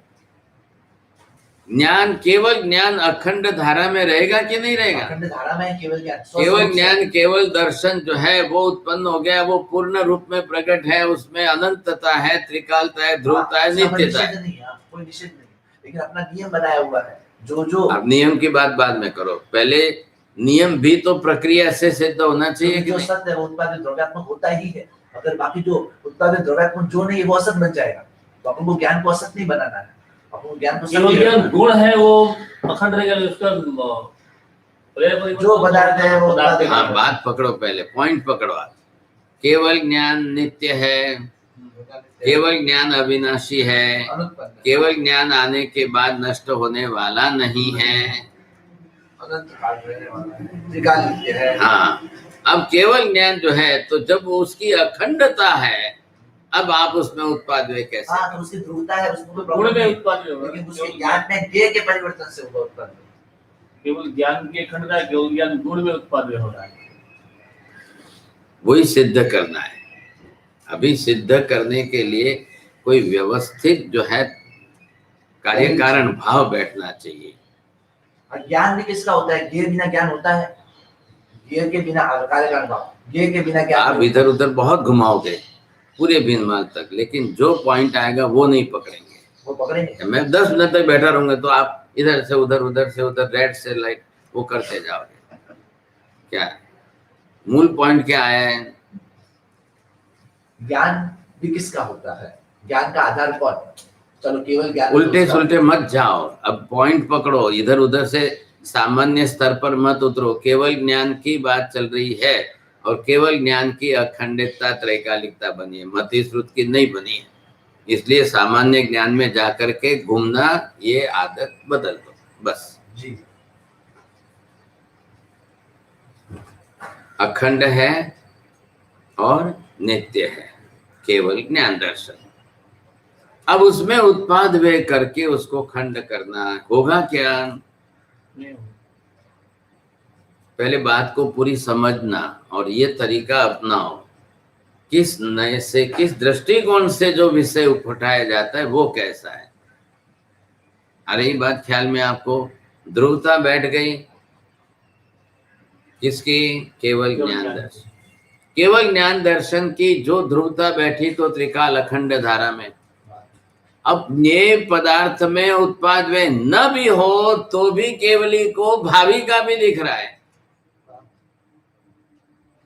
मैं आज नहीं भी मरूं, क्या मैं नहीं भी मरूं तो भी केवली को तो मेरी भावी पर्याय भी सब दिख रही है।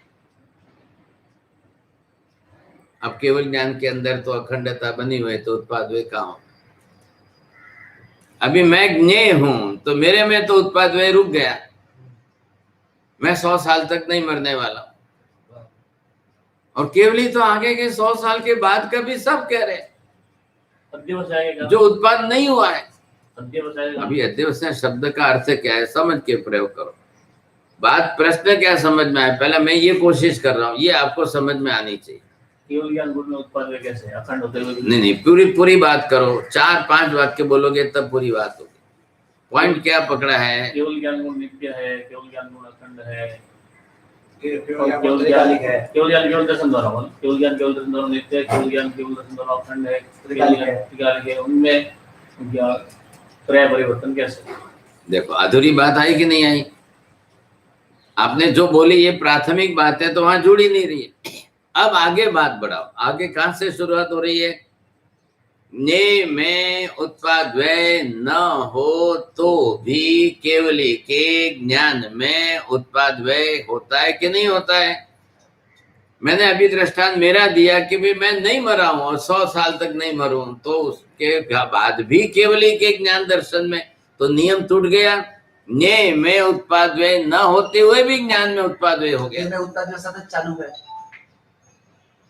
उल्टे पकड़ेंगे, उत्पाद फिर क्या वही नहीं बात चालू? जाएंगे। आपने तो बोला कि सत्वस्तु उत्पाद युक्ति होती है। अभी इसमें क्या बात है? कौन सा पॉइंट आप 100 साल पकड़ना तक नहीं चाहिए? बढ़ोगे, आप 100 साल तक नहीं बढ़े, आपका व्यय नहीं हुआ बस आपको- अब यहाँ समझो, जो पॉइंट आता है ना वहां से शुरुआत करो। हाँ। उल्टे आपकी अवस्थाओं का जाके परिवर्तन उल्टे हो रहा है। जाकर के झगड़ो मत।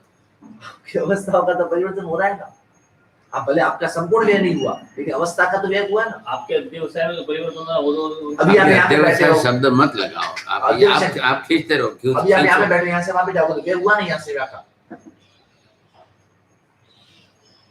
तो व्यय किस अपेक्षा से आप व्यय बोल रहे हो, पहले ये तो समझो। अच्छा बस छोड़ो। अब बात क्या हुई कि एक वस्तु नष्ट नहीं हो रही है, द्रव्य का नाश नहीं हो रहा। हाँ बस। अब उसके बाद भी केवली के अंदर, क्योंकि केवल ज्ञान तो त्रिकाल ज्ञान, तो तीनों काल में अनंत भविष्य का भी उनका ज्ञान है, तो फिर ये नियम कैसे लागू होगा? तो आपकी बात, आपका प्रश्न द्रव्यात्मक है कि पर्यात्मक है? हाँ, अभी उधर खींचो, मैं आप मौन किस नए से रहूँ बस। पूछ रहे हो, उसने से जवाब देना। नहीं, मत दो, आप मत दो बस। आपको जिस तरह से आपकी अपना अपना एक स्वतंत्र इनाम है, बिन माल का दर, आप उस हिसाब से बोलो। प्रश्न क्या पकड़ में नहीं आ रहा है? वो बोलो तो आप बता नहीं, उससे जवाब देता नहीं बोल, मेरे लिए दूसरा कोई रास्ता ही नहीं, मेरे लिए कोई रास्ता नहीं। प्रश्न क्या समझ में आया आपको? द्रव्य में उत्पादन नहीं हो रहा, तो द्रव्य में उत्पादन नहीं हो रहा है, हाँ, तो ज्ञान में उत्पादन कैसे होगा? हाँ। अब ज्ञान में मत बोलो, जनरल मत बोलो, आप फिर वापस इनके जैसे हो जाओ। केवल ज्ञान, केवल दर्शन, केवल ज्ञान ही ऐसा त्रिकाल ज्ञान वाला है, भविष्य का भी एक साथ में सब दिखाई दे रहा है, जानने में आ रहा है। द्रव्य में उत्पादन होगा तो वो त्रिकाल होगा, नहीं तो नहीं होगा। यही तो पकड़ में आई ना बात। अब नहीं हो रहा है फिर भी ऐसा होगा ही नहीं। हाँ, तो क्यों हो रहा है? सिमंदर स्वामी 84 लाख पूर्व के आयुष्य वाले, हाँ, अब उनका तो जो है 84 लाख पूर्व के बाद ही वे होने वाले, हाँ, लेकिन 84 लाख के बाद में भी क्या क्या क्या क्या होने वाला है वो भी केवल ज्ञान दर्शन में स्पष्ट हो रहा है, क्योंकि ज्ञान त्रिकाल ज्ञान भविष्य का एक साथ परिवर्तन है, इसके लिए ज्ञान में परिवर्तन, नियम में परिवर्तन नहीं होगा, ज्ञान में परिवर्तन नहीं वो होगा। सामान्य नियम है। अब इसको थोड़ा सा अलग देखो, न्याय में उत्पाद व्यय न हो तो भी केवली के ज्ञान दर्शन में तो अखंडता बनी रही है। आप पॉइंट पकड़ो, पहले समझने की कोशिश करो। केवल ज्ञान त्रिकाल ज्ञान है कि नहीं है? पर अब तीनों काल का, अनंत भविष्य का भी उनको एक साथ में हो रहा है कि नहीं हो रहा है? हो रहा है। और जबकि मेरे में तो उत्पाद व्यय नहीं हुआ, अभी मैं सिद्ध बना क्या? नहीं बना। अब कब सिद्ध बनूंगा? अभी अनंत पर्याय के बाद सिद्ध बनूंगा, अनंत बार उत्पाद व्यय होने के बाद सिद्ध बनूंगा। तो केवली भी ये कह तो रहे, जब मेरे में उत्पाद व्यय नहीं हुआ तो केवली कैसे कहे? आप क्यों नहीं कोशिश करते हो पॉइंट पकड़ने की? पर्टिकुलर व्यक्ति में तो कैसे समझ में आएगा? सामान्य पर्टिकुलर व्यक्ति में नहीं, सबके अंदर है। तो अनंत जीवों में तो अनंत जीवों का भी मोक्ष नहीं हुआ है। मोक्ष अभी आज जो निगोद में है उसका भी मोक्ष नहीं है। उसके बारे में कोई जाकर पूछे तो केवली कहेंगे कि नहीं कहेंगे? भविष्य की पर्याय, तो भविष्य की पर्याय उत्पाद व्यय होगी तो ही होगी, तब केवली के ज्ञान दर्शन में होगा, कि भविष्य की पर्याय नहीं हुई है फिर भी होगा।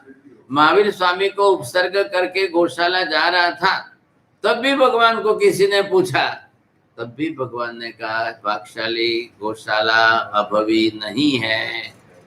साहब अभवी नहीं है? नहीं है भाई। तो साहब आगे का पर्याय कैसे जाना? हाँ, तो गौशाला साहब मोक्षगामी जीव है? तो क्या हाँ। साहब गौशाला मोक्ष में जाएगा? तो क्या हाँ। साहब गौशाला मोक्ष में कब जाएगा? अब इतने सब भव भगवान गिना सकते हैं, वो कैसे गिने? बरोबर, वो सब गिनाएंगे, उत्पाद वो सब बनेगा। किस भाव में कब मोक्ष में जाएगा, कितने काल के बाद? तो केवली का ज्ञान तो भविष्यवाची भी है ही है।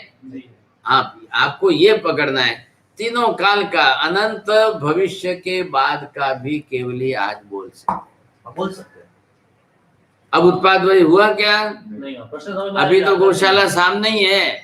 अभी गौशाला कुछ भावी एक भी पर्याय नहीं बदली है उत्पाद व्यय की, और फिर भी केवली कह रहे हैं। मैं 3 बार कोशिश करके पॉइंट पकड़ाने की कोशिश कर रहा हूँ। पॉइंट तो पकड़ में आ गया, उत्तर नहीं। हाँ, अब उसको सोचना तो है ना, बात तो यही है ना।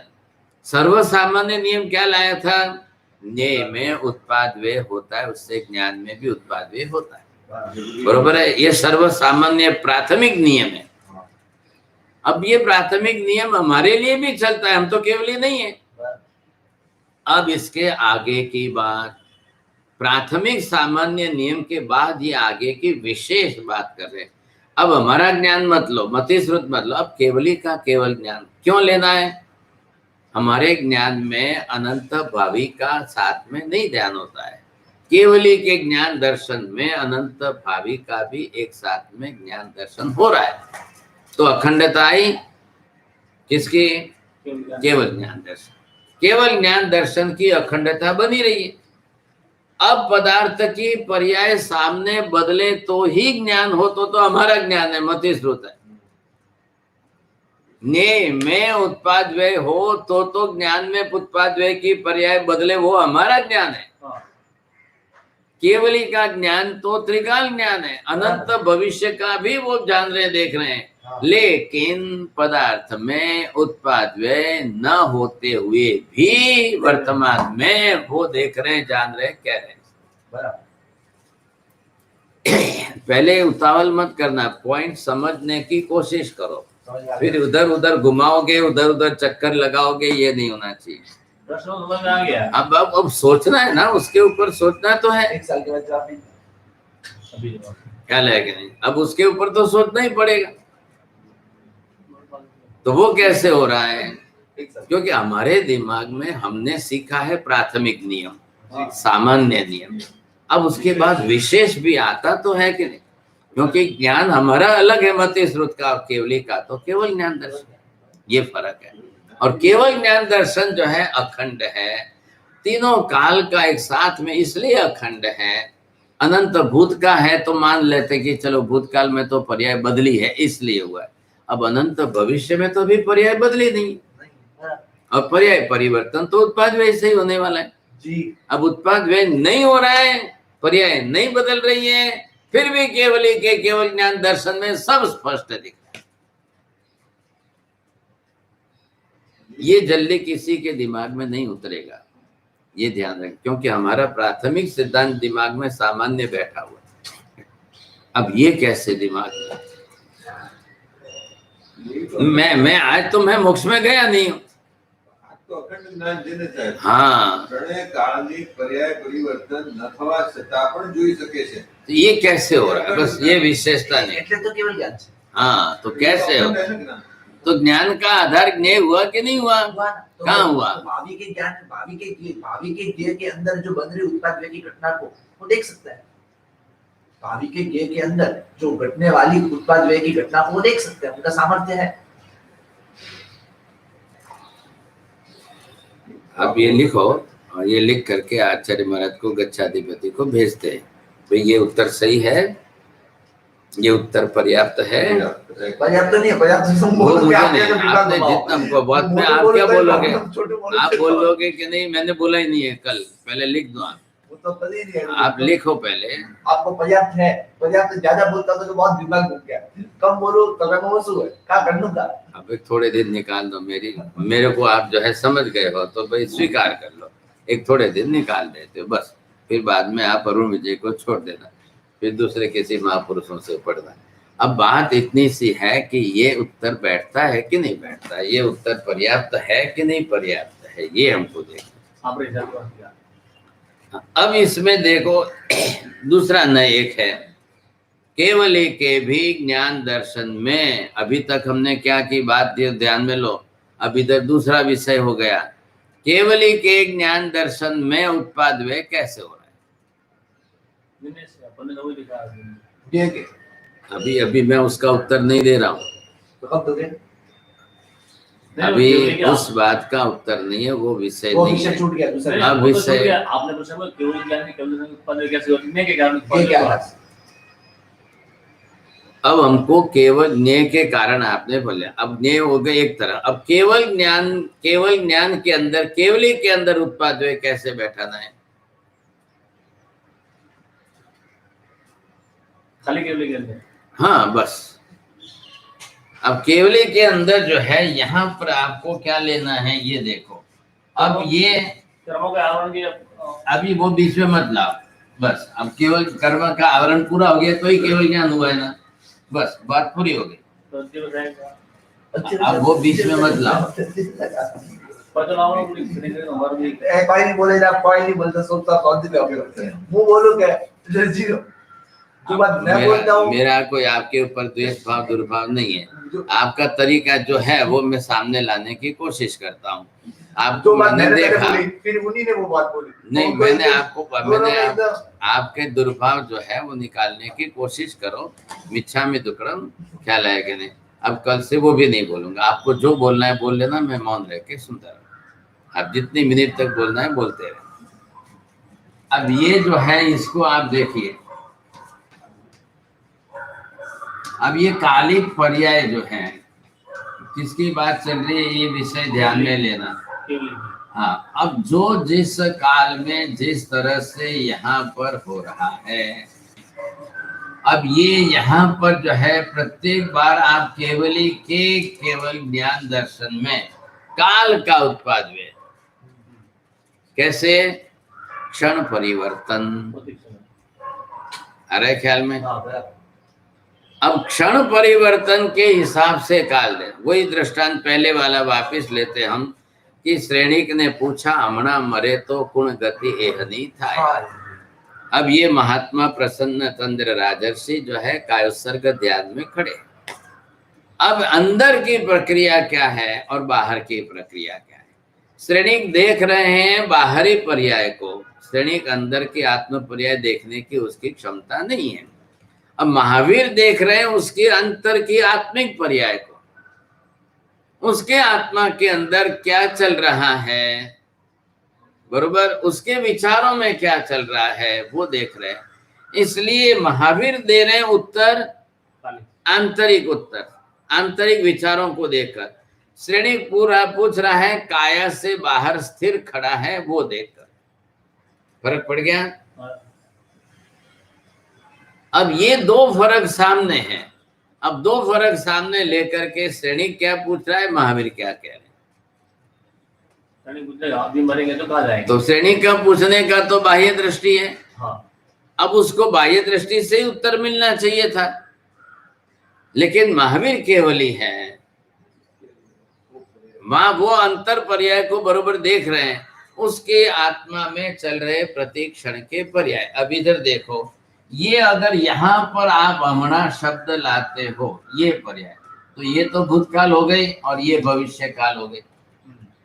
इधर से इसके बाद से यहाँ से जो जाएगी वो भविष्य की है, इसके पहले के यहाँ से जो आई थी वो भूतकाल की है। तो के श्रेणिक ने भी बरोबर शब्द का प्रयोग किया है, हमणा मरे तो। ये हमणा शब्द जो है वर्तमान कालवाची है, हालांकि कोई मरने वाले तो नहीं है। ये तो प्रश्न है, कोई श्रेणी कोई सामने प्रश्न साथी हमणा मृत्यु तो नहीं हो रही, लेकिन हमणा मरे तो से ये प्रश्न पूछा है। तो भावी पर्याय के अंदर से हमणा मरे तो कुण गति हनी था, प्रश्न भविष्य के लिए है, लेकिन काल हमणा का प्रयोग किया गया। तो हमणा के काल में और भविष्य के पर्याय बनेगी भविष्य में। कुण गति हनी था, तो वो भविष्यवाची शब्द है, और इधर क्या है, वर्तमान में। काल जो है हमणा का वर्तमान में, तो भगवान उत्तर किसको प्रदान करके दे, भविष्य के हिसाब से कि वर्तमान के हिसाब से? प्रश्न के अंश में ही दो काल आ रहे हैं। तो भगवान ने पहला काल पकड़ लिया कि हमणा से उसके अंदर आत्मा के विचार में क्या चल रहा है, तो उस हिसाब से उत्तर दिया कि हमणा मरे तो सातवीं नरक था। अब भाषा बराबर थी, लेकिन ये भाषा श्रेणी के समझ में नहीं आई। क्यों नहीं आई? आंतरिक विचार नहीं जानते उसके लिए। हाँ, अब वो जो है उसको श्रेणी तो उस काल में उस आंतरिक घटना को पकड़ नहीं सका, और भगवान ने उसको आंतरिक कक्षा से उत्तर दिया। आई बात? अब वहां पर जो है ये हो रहा है। तो ये जो हो रहा है इधर मत देखो, बाहर जो पदार्थ के अंदर ज्ञेय में जो परिवर्तन होगा, ये ज्ञेय क्या है, ये पदार्थ स्वरूप है। अब केवली के अंदर भी तो यहाँ पर जो है परिवर्तन, तो यहाँ इनके अंदर इधर देखो पहले, ये अब केवली के अंदर हम लेते हैं, तो यहाँ पर जो है ये इनके अंदर की ये काल धारा। अब काल धारा के अंदर प्रथम क्षण में उत्पन्न हुआ, फिर व्यय हुआ, फिर उत्पन्न हुआ, फिर व्यय हुआ, फिर उत्पन्न हुआ, फिर व्यय। क्या हुआ? ज्ञान की पर्याय का उत्पाद हुआ, फिर व्यय। केवली के लिए अभी इधर उधर मत जाओ, केवली के ज्ञान की धारा के अंदर भी जो जिस समय जिस क्षण में, इधर देखो महावीर स्वामी ने उत्तर दिया हमणा मरे तो, उस विचार से उस कर्म के आश्रव का सातवीं नरक के आश्रव बन रहे थे, दलिक जो है दलिक। तो भी इस विचार में इतने दलिक इस गति के इस कर्म के बन सकते, तो ये उनके सामने स्पष्ट था, इसलिए महावीर ने कह दिया हमणा मरे तो। लेकिन महावीर भी तो जान रहे हैं केवल ये कि मरवाना ही नहीं, जवाना ही नहीं, ये भी तो स्पष्ट ही है। तो इसीलिए बीच में तो लगाया, ख्याल है। कोई मर तो नहीं गए, तो सैनिक ने भी बीच में तो लगाया, क्योंकि पूरी तो नहीं हुई है क्रिया। और इधर महावीर भी उत्तर देने में बीच में तो लगा रहे हैं, तो उसके कारण मतलब क्रिया पूरी हुई नहीं है। अब खाली व्यक्ति को उनके बारे में ज्ञान प्राप्त करना है, समझना है, बस बात इतनी सी। तो वो बीच में जब लाया तो इधर देखा कि नहीं हमणा मरे तो। अब दोनों के दोनों कार्य पर, लेकिन केवली के इस वचन को श्रेणिक अपनी तरह से समझ नहीं सकेगा। श्रेणिक के पास केवल ज्ञान नहीं है, श्रुत ज्ञान ही है। लेकिन श्रेणिक की बात जब श्रेणिक बोले तो केवली तो सब समझेंगे, चारों तरफ, तीनों काल से समझेंगे। ये फर्क हुआ। अब इस फर्क के कारण जो है ये हेतु सामने आया। अब इसके कारण हमना मरने का भी नहीं हुआ और हमना वो गति भी नहीं हुई। अब इधर देखिए आप, ये क्या हो रहा है, न्याय पर्याय में कालिक घटना, तो वो क्या हो रहा है, प्रतिक्षण उत्पाद वे हो रहा है। अभी वस्तु पर मत जाओ, ख्याल है कि नहीं।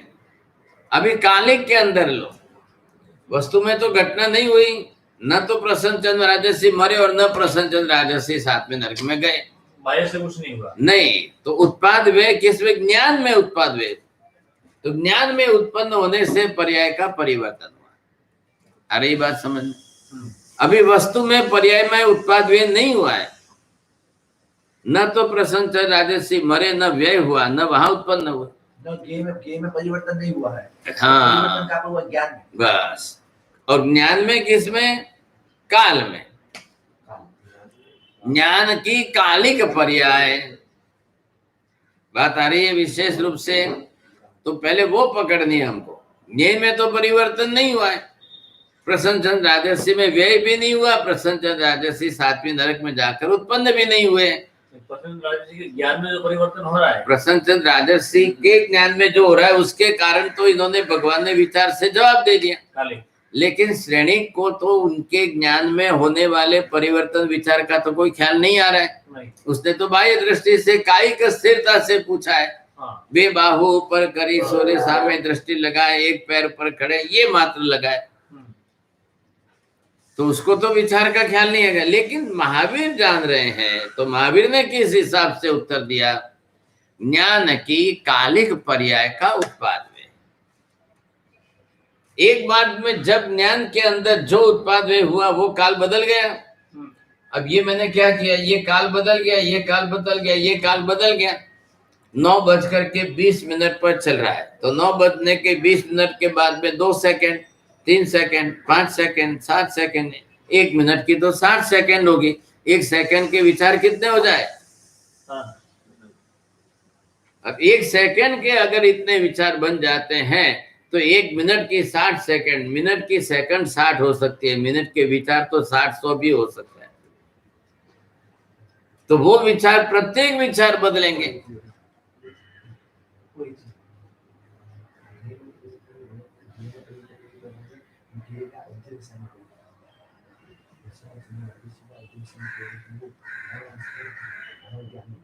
કાલિક પરિવર્તન ખાલી થાય છે એ જોઈ શકે છે, આપણે નથી જોઈ શકતા। એ મેં ज्ञान कालिक परिवर्तन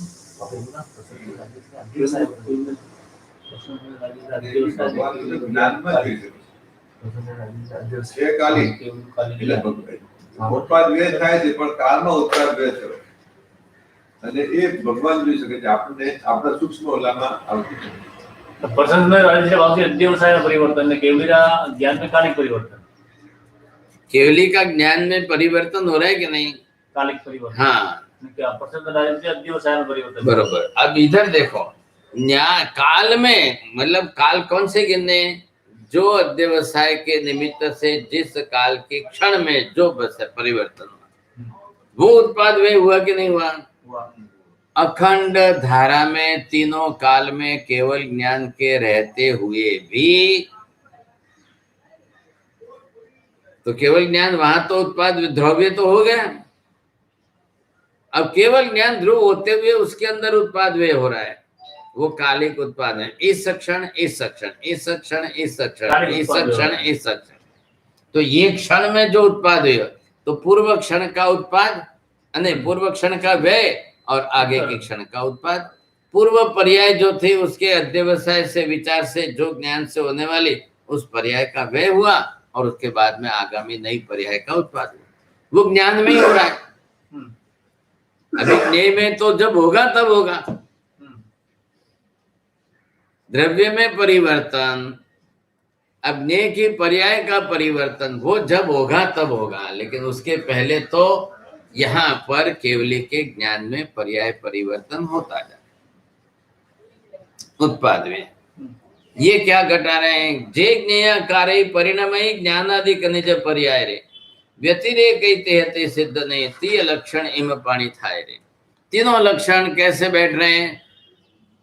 आप शांति से जाकर सोचकर वापिस पढ़ के लिखना। स्पष्ट नहीं, आपको तो स्पष्ट है, लिखना बस उस हिसाब से। ज्ञान में उत्पाद व्यय द्रव्य कैसे बैठता है, ख्याल है? ये विषय क्या कह रहे हैं? अब उसमें ज्ञान का आधार तो ज्ञेय, ज्ञेय में अभी पर्याय परिवर्तन नहीं हुआ है, फिर भी ज्ञान में पर्याय परिवर्तन कैसे हो? अब फिर दो विभाग करना, मति श्रुत वालों के लिए और केवली के लिए। वो जो अपना पहला प्रश्न। हाँ, चला है। तो वहां पर परिवर्तन, ज्ञेय के ज्ञान में तो परिवर्तन हो रहा है ना, ज्ञेय के ज्ञान में हो रहा है कि नहीं? हाँ। अब इधर केवली को ज्ञान हो रहा है, दोनों के ज्ञान में परिवर्तन हो रहा है, बराबर ना? परसों राजर्षि के द्रव्य में परिवर्तन है, लेकिन द्रव्य के गुण जो है ज्ञान गुण, उसके अंदर तो परिवर्तन हो रहा है अध्यवसाय के अंदर। इसके लिए केवली के अध्यवसाय कालिक परिवर्तन उनके हुआ कि हाँ, केवली के अंदर काल में कैसे, बस वही आपको घटाना है। अब आपने कहा ना, मैंने कहा 9:20 की 21वीं सेकंड लो। अब एक सेकंड में उनके भी अंदर ज्ञान के अंदर जो उत्पाद है वो परिवर्तन उससे हो। दोनों में कालिक पर्याय परिवर्तन हो रहा है। पर्याय परिवर्तन जो केवली के ज्ञान दर्शन में, अब उसमें लो तो कितना सूक्ष्म है। और केवल ज्ञान, ये जो लाइन खींची है पूरी केवल ज्ञान ध्रुव है जी, यहां से वहां तक केवल ज्ञान अखंड है।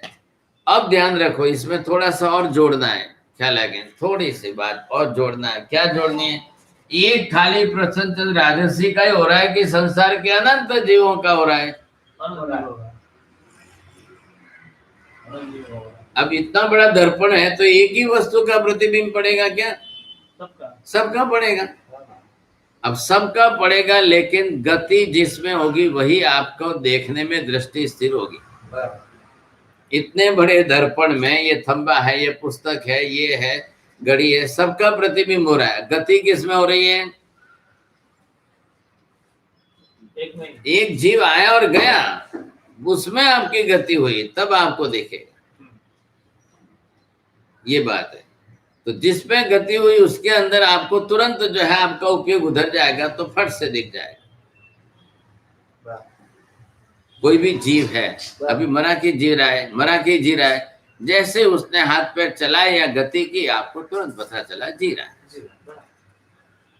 केवली के अंदर अब प्रसन्नचंद्र राजर्षि 9:20 पर 3 सेकंड पर, उस समय खाली प्रसन्नचंद्र राजर्षि है कि सभी अनंत जीव है, अनंत द्रव्य है, अनंत पुद्गल है, अनंत जीव है, सब का हो रहा है। जो परिवर्तन हो रहा है। तो उत्पाद वे कितनी आई उनके अंदर? अब तो उत्पाद वे जो है अपने पदार्थ जितने हैं अनंत है, तो अनंत का उत्पाद वे कैसे हुआ? अब अनंत में से उत्पाद वे हो रहे, तो केवली प्रसन्नचंद्र राजर्षि एक का कैसे बोलेंगे? तो पूछा है ना व्यक्ति विशेष का, प्रसन्नचंद्र राजर्षि का। अभी आप बोलो, आप लिखो, प्रश्न लिखो पहले, वो 1 साल के लिए लिखो, वो विभाग में लिखो। मैं समझ गया। नहीं समझ गए? नहीं आप पहले, अच्छा आप बोलो, आप बोलो। आप ये कह रहे हो कि वो उन्होंने जब प्रश्न पूछा है शरीक महाराजा ने, तो उस समय तो अनंत जीवों के अनंत ज्ञान में परिवर्तन हुआ है, और भगवान प्रसन्नचंद्र राजर्षि के स्पेसिफिक कैसे दे रहे हैं? क्योंकि वो तो उसमें से एक, क्योंकि अनंत पर्याय अनंत ज्ञान का परिवर्तन चालू है ना। आप लिखो तो सही, आपके हिसाब से लिखो, मैं मौन रहता हूँ बस। तो वो हमारी बात बराबर है। फिर वापस मेरे को ही पकड़ रहे तो आप बोलिए, तो आप बोलो, आप नहीं बोलो। मैं नहीं बोलूँ, आपको ही लिखना है। क्या प्रश्न है? मुझे बस तो ये आपने समझ जो आया। बोला वो बोला वही लिखो। बराबर है कि नहीं? अब लिखो तो सही पहले।